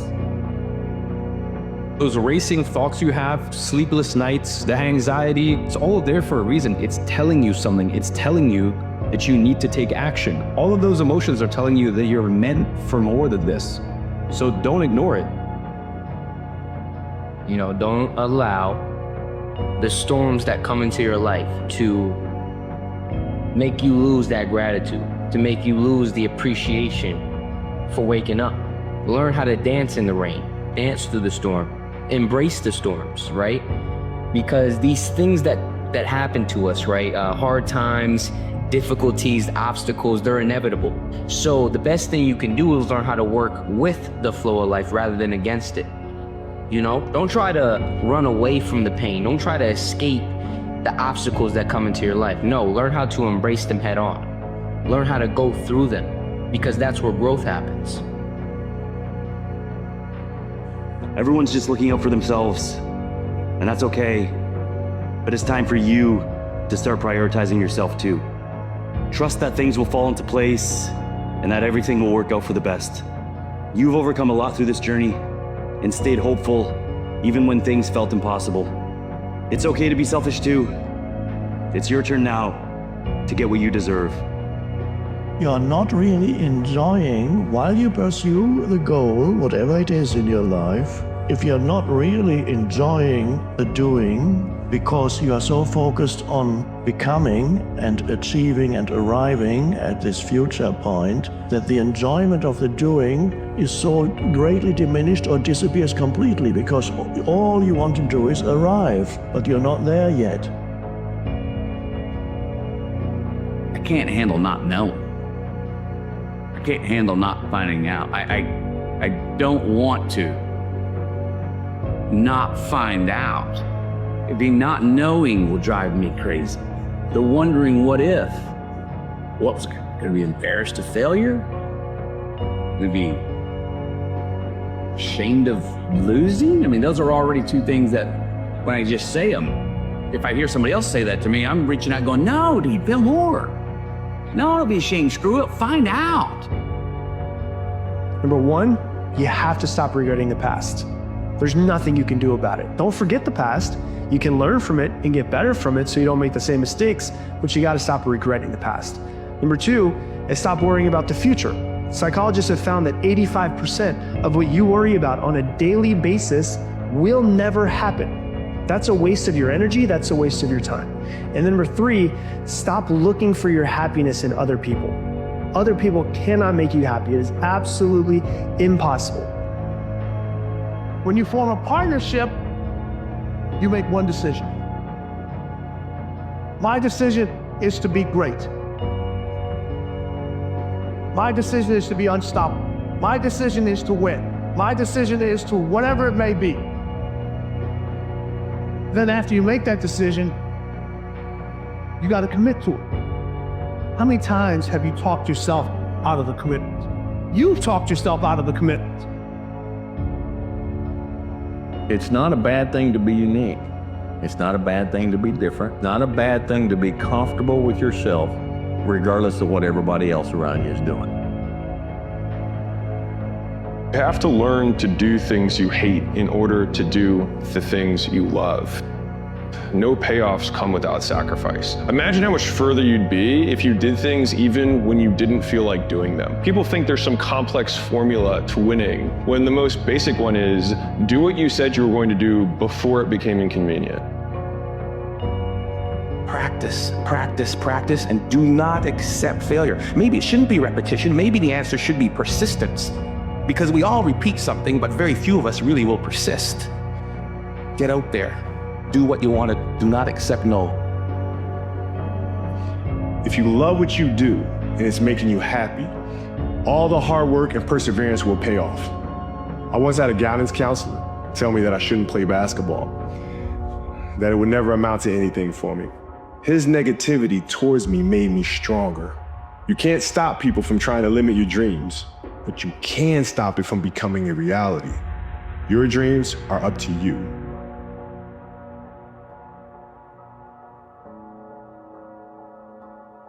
The more you value comfort, the less you value progress. Discomfort is a necessity for fulfillment. We are made to face challenges, to set goals and conquer them, and to build great things. Realize that the resistance in your mind is the only thing that makes things hard. So embrace the difficulty, because that's where you'll find your true purpose.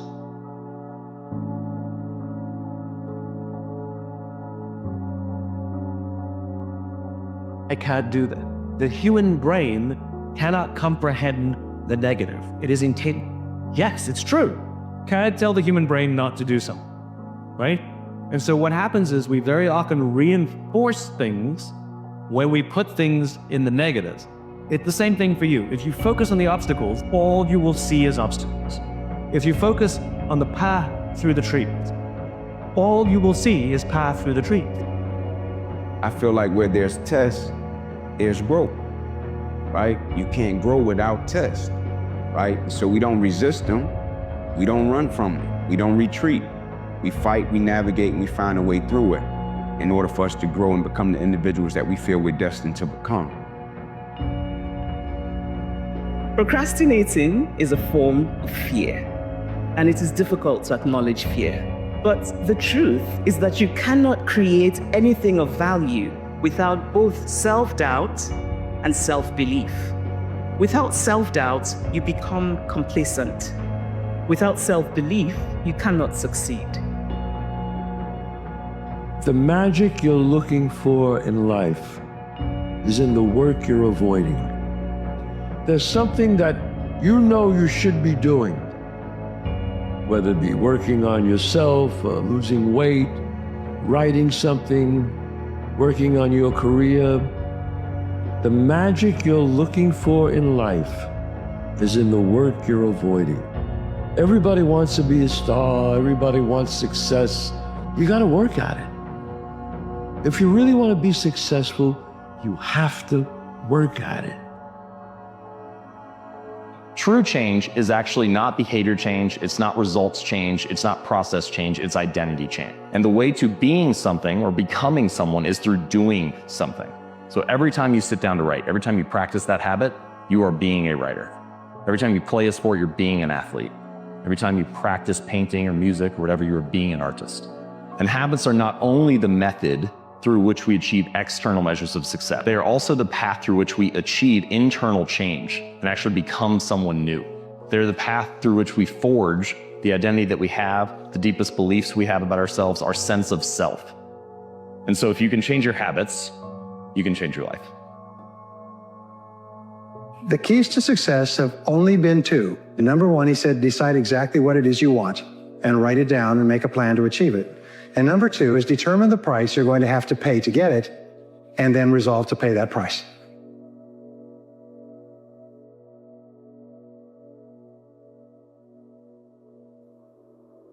I'm tired, Alfred. I ran a quarter mile and walked home. I walked home and sat on my couch and cried. You need to love pain. Love it. You need to love it. If not, stay where you are. The biggest mistake a person can do right now no matter in which situation you are, is to give up. What I've learned is to always keep going. Everybody has a turn back moment. You only lose when you give up. You don't start things and not finish them. I should put the past behind me. Let me be very clear. I'll never give up. It's much harder, it takes much longer than what people expect. If your definition of success is win or lose, giving everything you've got and growing or learning along the way, then you're setting yourself up for success. I really think the biggest cheat code in life is just going after it and not being concerned of whether or not you fail at one specific task. Instead, understanding the big picture, what your long-term goal is, and knowing if you keep driving forward and never fucking quit, in the end you will succeed.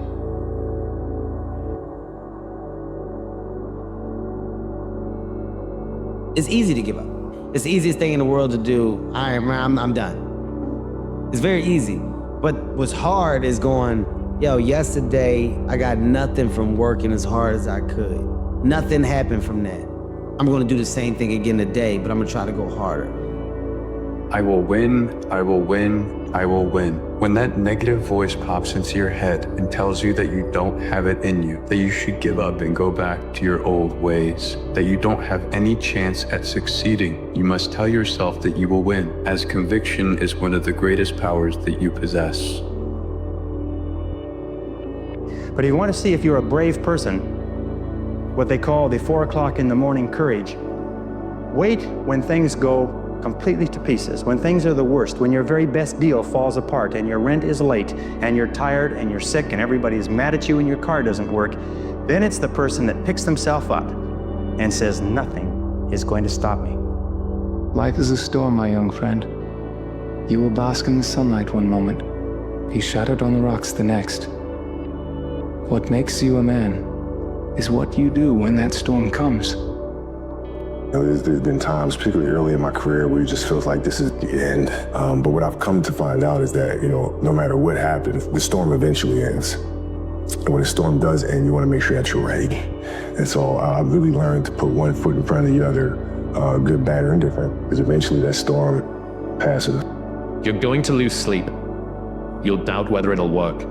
You'll stress to make ends meet. You won't finish your to-do list. You'll wonder whether you made the right call and have no way to know for years.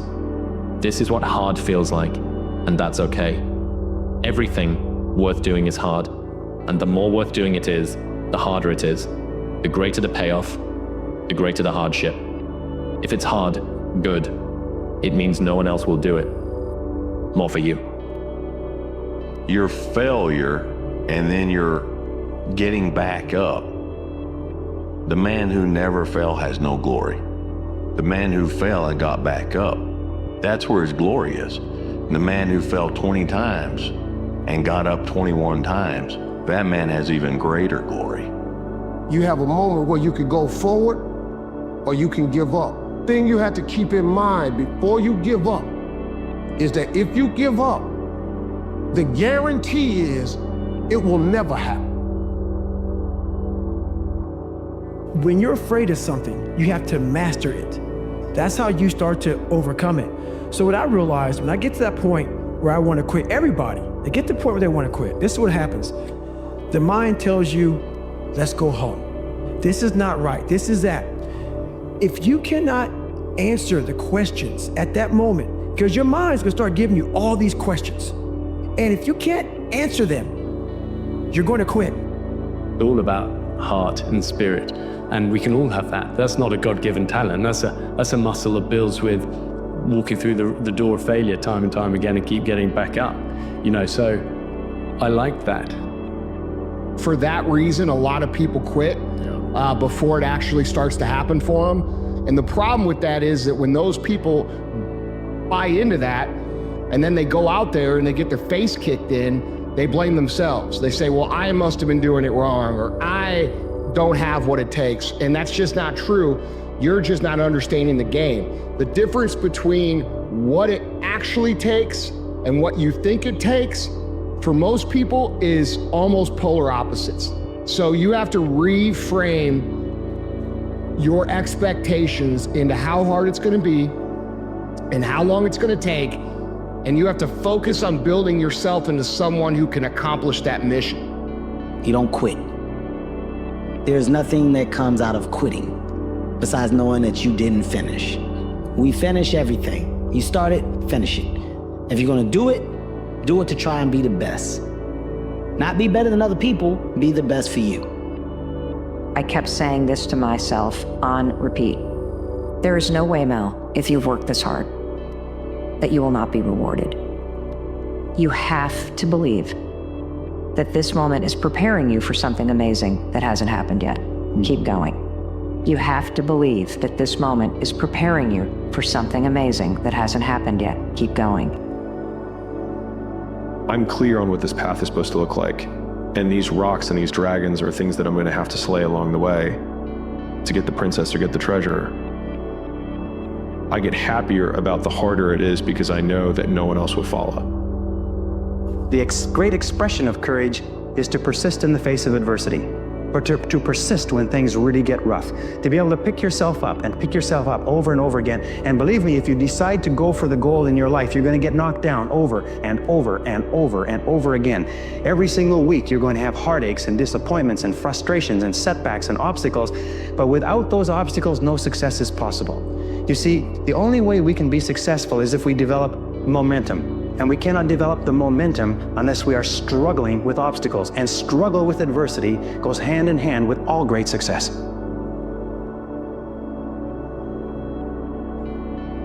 If there's someone right now feeling lost, there is the chance in this lifetime to still bring out the very best version of that person. Yeah, there is the possibility. You might not reach the best version of yourself in this lifetime, but a better one than you are right now. The main point is to find something that you are not standing still where you are right now. That's the guarantee of quitting, that it will never happen no way under the sun. The only way the possibility remains that it can happen is if you never give up no matter what. What's your life gonna look like if you don't do it? What's your life gonna look like if you don't go out and build what you wanna build? That you have this little vision in your heart and in your mind of what your life should be like. And what are you gonna feel like if you don't go do that? What are you gonna feel like in a year, 5 years, 10 years, 20 years, when you die? What are you going to be saying? Because I can promise you, bro, that dream ain't going away. That dream was placed in your heart and in your mind. It is your purpose. So how do I do it? How do I turn my dreams into reality? What's the first thing anyone does before they start their day? You wake up.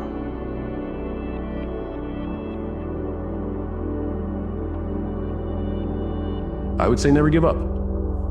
And that widens out to whatever lens you want to put it in. I think as long as we are breathing, we have a chance. We are all eventually going to get to the finish line. I don't know, if you just attack every day with persistence and effort and, follow your excitement and enthusiasm and never give up, especially through those hard times, because I'm not going to act like it's all roses and candy canes. There'll be a bunch of hard times. Just do your best, try to do the best you can, and never give up.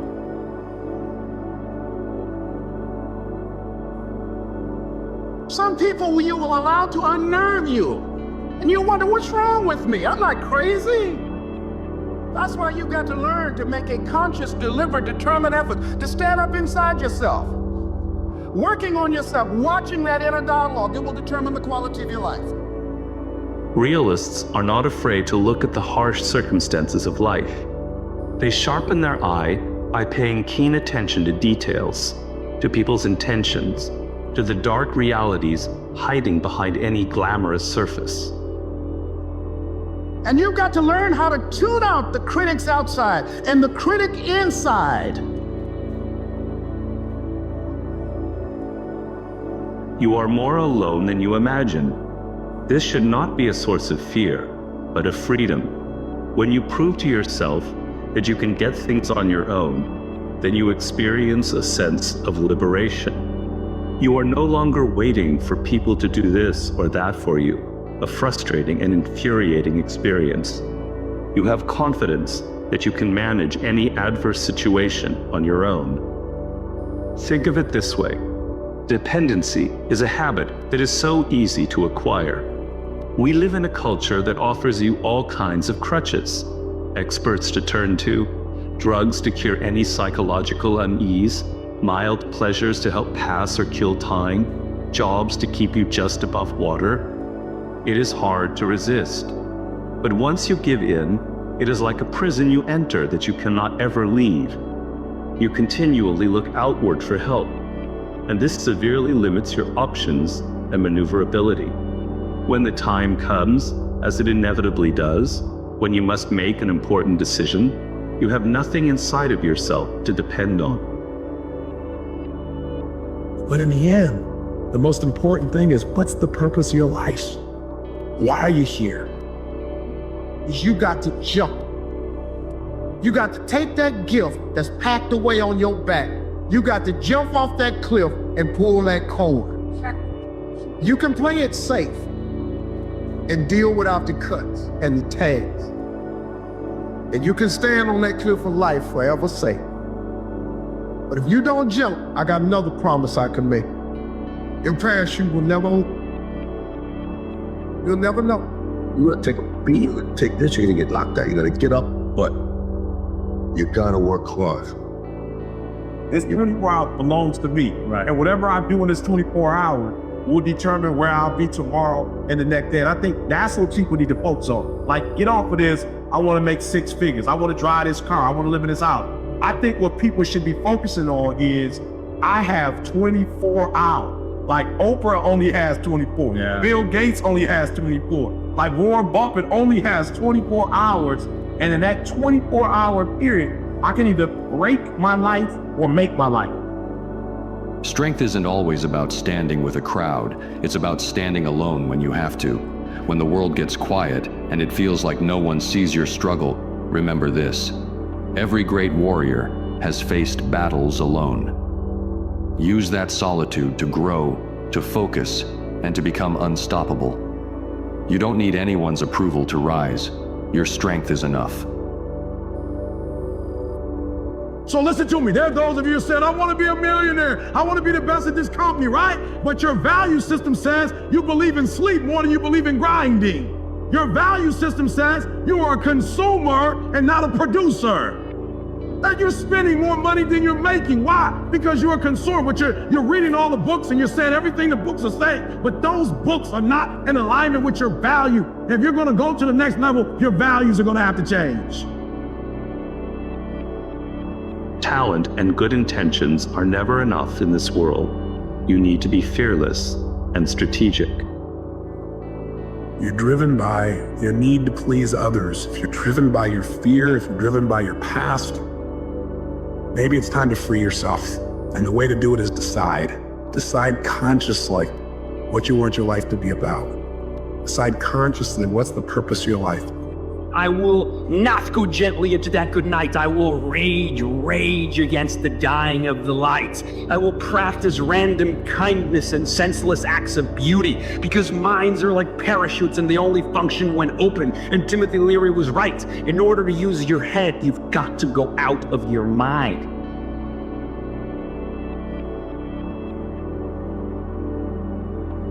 It all comes down to controlling and mediating our attention. So if you are a wonder junkie, if you believe as Carl Sagan did, that understanding is a kind of ecstasy, if you are hungry for the sublime, learn to control your attention. Learn to control your mind, your thoughts, because you created the linguistic choices, the very words you use to map the reality, feed back into your reality.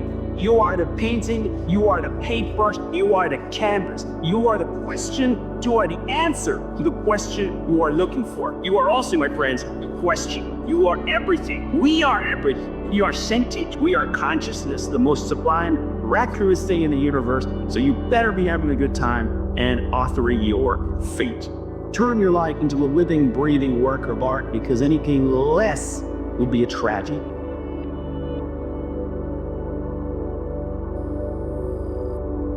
Until we have truly lost everything, we're free to do anything. Being alone isn't a weakness. It's a proving ground. It's where you discover what you're truly.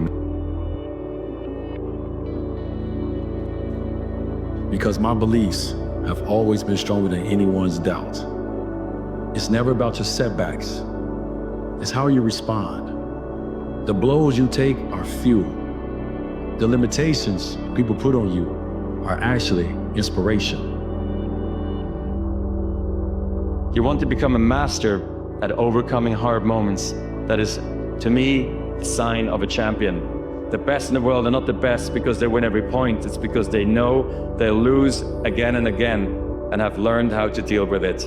You accept it, you move on, be relentless, adapt and grow, work harder, work smarter. Remember, work smarter.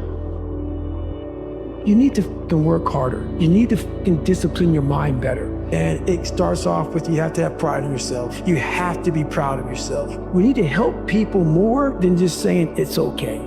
It's okay that you're not willing to fucking help yourself out. That's not okay. It's not okay. It's not acceptable. Even though it's your life, if that's acceptable, that's unacceptable. A lot of people can take one more step, but they choose not to. I don't know if you can take 2 steps. You got to answer that question after you take the first step. But if you wake up in the morning and you don't want to do something, you don't care enough about yourself, because that is the #1 purpose in life, is to better oneself. The man who never fell has no glory. The man who fell and got back up, that's where his glory is. The man who fell 20 times and got up 21 times, that man has even greater glory. Way more cursed than the guy who was so strong from birth that he never failed. There's no glory in that. If you're struggling in life, whether it's emotionally, physically, mentally, spiritually, financially, whatever it may be, it's very easy to look at your life and just see chaos. It's very easy to look at your life and just feel the weight holding you down. So wherever you're at, no matter what your situation is, I want you to stop for a minute and understand this. You don't have control over what happens. You don't get to decide the outcome. But what you do have control over is what you do. And what you do influences the outcome. So what you need to do is sit down and decide, okay, what do I have control over? My effort, my attitude, my actions, who I spend my time with, who I don't spend my time with, the food I put in my body, the information I put in my brain. If all you do for the next 3 months is hammer down and focus on those things that you have control over and forget about the rest is going to take care of itself.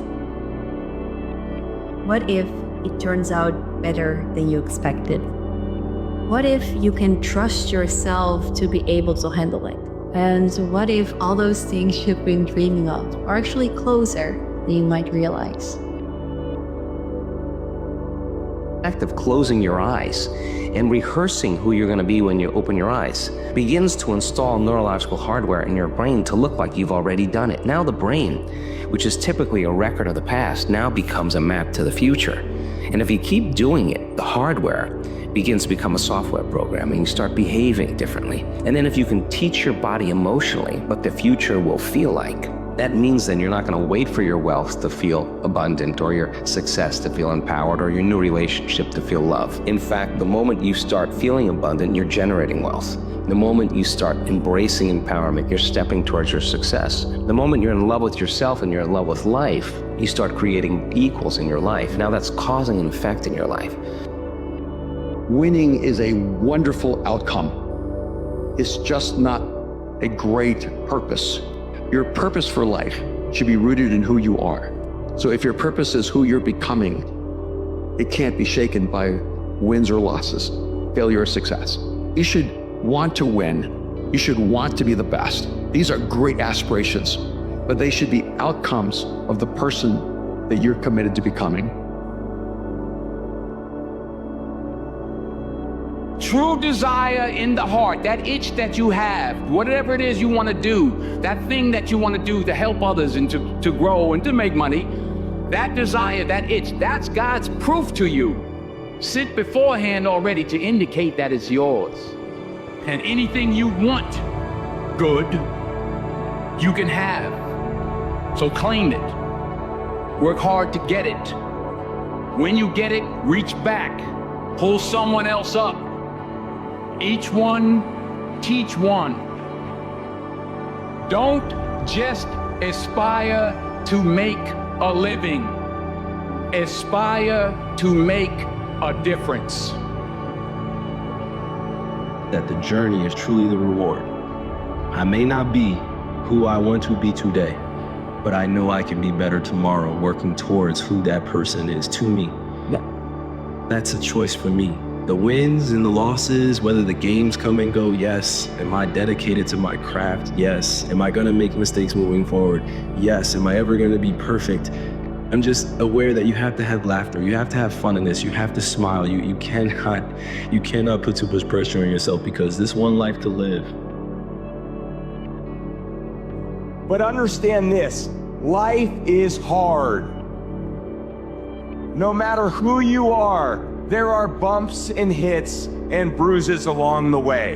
And my advice is to prepare yourself. The truth is, you don't have to be special. You just have to be what most people aren't. Consistent, determined, and willing to work for it. No shortcuts.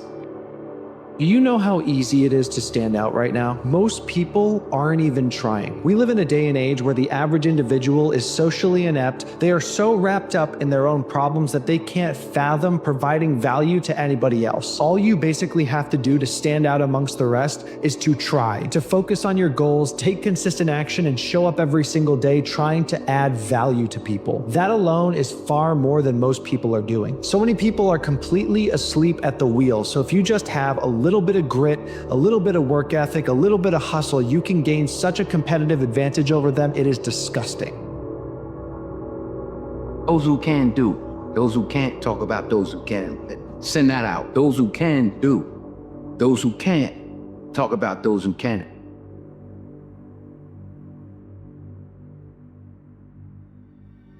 I just keep losing. I mean, some people just supposed to lose for balance in the universe. I mean, like, are there just some people on Earth who are supposed to be here just to make it easier for the winners? Like, really? Resistance is a symptom of the way things are, not the way things necessarily should be. Actual victory belongs to things that simply do not see failure.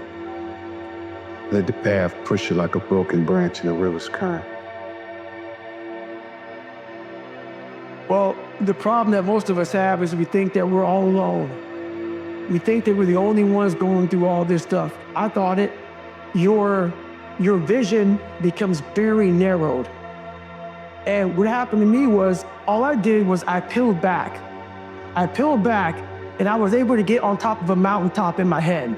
And when you're high on that mountain, you have a great vantage point. And I was able to look down at the world. And all of us are jacked up. Some of us hide it better than others, but we're all jacked up. And once you realize that, you gotta come out of your shell. You gotta accept who you are. You gotta accept the demons that life gave you, that maybe you gave you. Whoever gave them to you, you gotta accept that.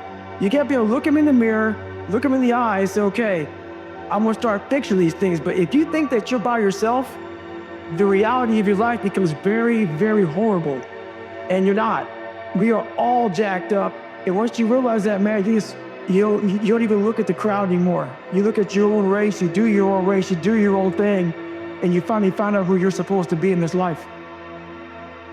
If you are struggling to find fulfillment, please watch this. Not everything is going to make sense all the time. Not everything is going to feel right all the time. There is so much uncertainty that comes along with this journey, and we're not even 100% sure where we're going to end up. But that's not the point. If we were certain of these things, if we always performed at our best, if we never struggled, there would be no journey. You must shift your focus back to your process, because your process is your fulfillment. It is your rock, your constant. Stop trying to find fulfillment. Realize that it's yours if you want it.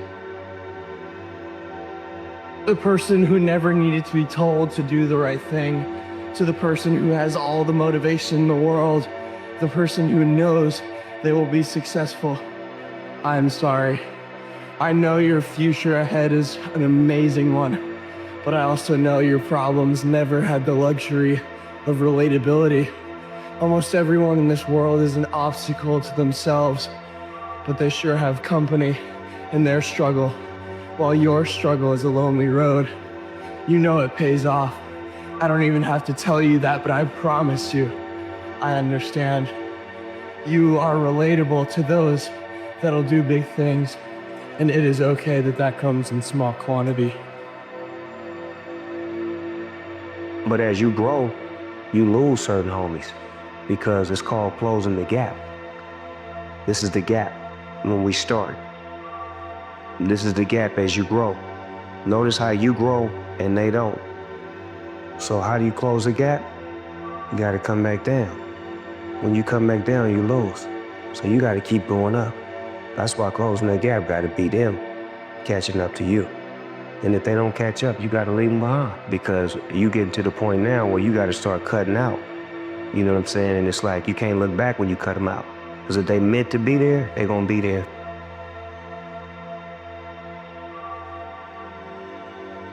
Our deepest fear is not that we are inadequate. Our deepest fear is that we are powerful beyond measure. It is our light, not our darkness, that most frightens us. Your playing small does not serve the world. There is nothing enlightened about shrinking so that other people won't feel insecure around you. We were all meant to shine as children do. It's not just in some of us, it's in everyone. And as we let our own light shine, we unconsciously give other people permission to do the same. As we are liberated from our own fear, our presence automatically liberates others. If you're going to try, go all the way. Otherwise, don't even start. If you're going to try, go all the way. This could mean losing girlfriends, wives, relatives, jobs, and maybe your mind. Go all the way. It could mean not eating for 3 or 4 days. It could mean freezing on a park bench. It can mean jail. It can mean derision, mockery, isolation. Isolation is the gift. All the others are a test of your endurance, or how much you really want to do it. And you'll do it, despite rejection and the worst odds, and it will be better than anything you can imagine. If you're going to try, go all the way. There's no other feeling like that. You'll be alone with the gods, and the nights will flame with fire. Do it. Do it. All the way. All the way. You will ride life straight to perfect laughter. It's the only good fight there is.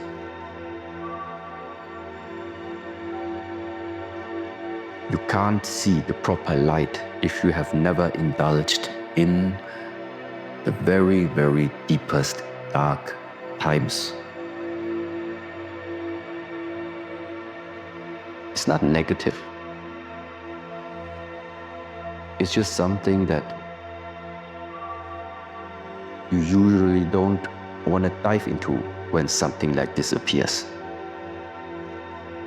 But it's part of this life. There is no way to run around.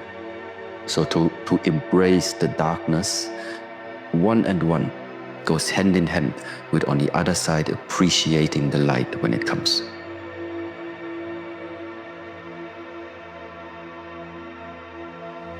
The life you want isn't out of reach. It's just outside your comfort zone. You can't build the life you want if you just keep clinging to the same old patterns. This journey is on you. Sometimes it's going to feel hard, maybe even pointless, But that's where perseverance kicks in. Push through the resistance, one day at a time, and watch what happens when you refuse to give up on yourself.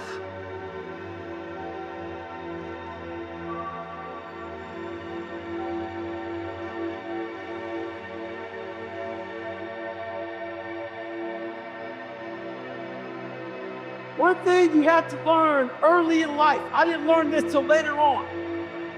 You can't care what anybody thinks about you. There is no excuse for not living up to your fullest potential. No excuse. And I stopped being a victim. I stopped saying, I've got to wait for good things to happen to me. And I said, I'm going to rise. I'm going to fight. I'm going to work. I'm going to press forward. I'm going to learn. I'm going to do everything in my power every single day to become a victor and not a victim.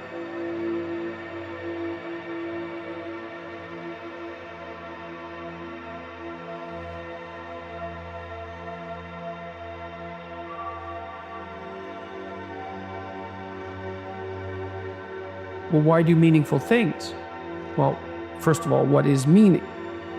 But then why do meaningful things? And the answer is, well, because life is suffering and malevolence. It's ineradicable at its core. It's like that will take you out. Make no mistake about it. You need something you need to be armed with virtue in order for that not to turn into hell. Really, you really need that. So the system wants you to feel mostly powerless because they have power, you don't. And it also wants you to feel inadequate until you buy more stuff, because that's what marketers sell us, is the idea that until you buy this, you're incomplete. It turns out those two things don't make people happy. What makes us happy is agency, knowing that we have some sort of control over what's going to happen in the earth. And unfortunately, the economic structure that we live in isn't going to be easy for most people to fix, not in shred. But what we can fix right now is how we respond or react to what's happening in front of us. If you're in your 20s and you're listening right now, you're like, yeah, whatever, I don't need mindset. Just give me that thing that makes me the money or fixes my relationship or puts me in shape. Just give me it, I'm a hustler, I'll do it. But we're wrong.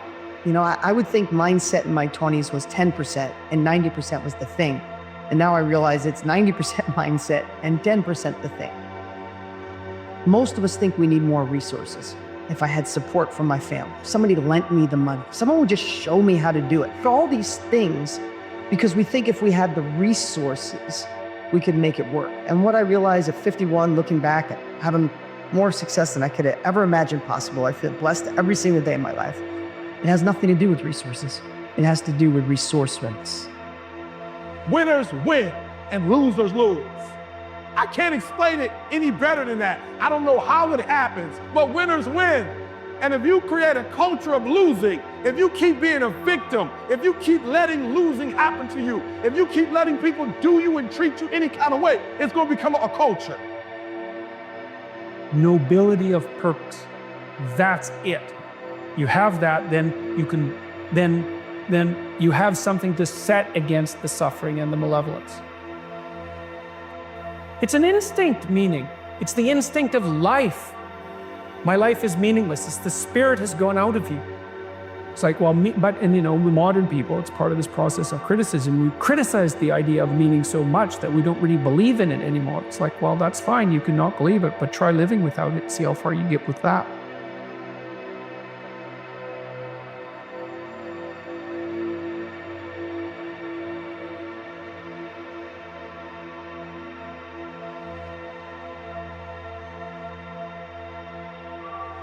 What if today was the last day of your life?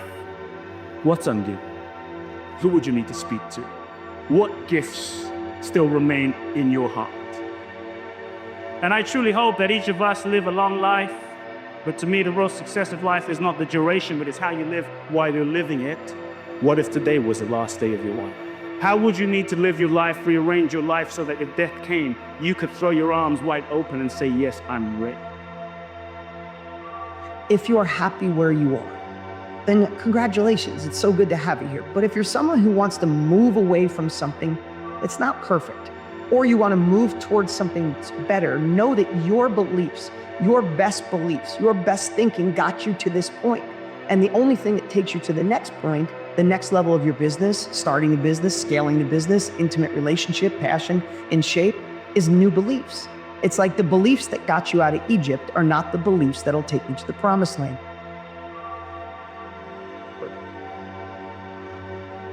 We could dig deep into emotional labor, not the physical labor of digging with a train, but the emotional labor of sitting when we feel like running, of whispering when we feel like yelling. We could dig deep and say, in this moment, I'm going to choose to be the best version of myself and seek possibility. And it turns out that that's a life, that you can build an entire life merely doing that. And then what happens, more often than not, is the world responds by inviting you to play on the bigger stage. You get ready to go back into your lives. You live every single day in such a way so that every single moment of your life, you can say, yes, yes, it's a good day to die. I believe it's then, in that moment, you will be fully alive. We want people to make guarantees to us, but we're not willing to make guarantees to ourselves. Somebody gave you a guarantee, $30, 30-day guarantee. In 30 days, if you don't make what they told you was gonna make, in 30 days, you got an attitude, you want your money back, but you never demanded your money back from yourself. It's like, okay, you need a reason to get out of bed on a terrible day. Okay, what's that reason gonna be? Well, let's think it through. You know people who can get out of bed on a terrible day. Do you admire them? Yes. What are those people like? Are they taking responsibility for themselves? Definitely. Do they have excess capacity, so they're taking responsibility for other people? Yeah. Are they doing difficult things? Yes, obviously. The more you respect them, the more you also see that they're doing difficult things and doing them well. So what does that mean? Do some difficult things. So this is not about hustling. I'm not a fan of hustling. I'm a fan of a generous hustling. And the generous hustle says, how can I do things in the world to leave a better trail and to help other people? Not, how do I do things so I get my fair share? Because the world doesn't respond well to hustlers. They don't like being hustled. But the world responds really well to people who take responsibility and give away credit. So for those of you that don't know what to do and how it's going to happen and where the resources are going to come from, you just say yes and watch right. Your job is not to go out there and make happen, go out there and manifest this. Everything is already manifested. Everything is already available. Your job is to simply say yes and get yourself the hell out of the way.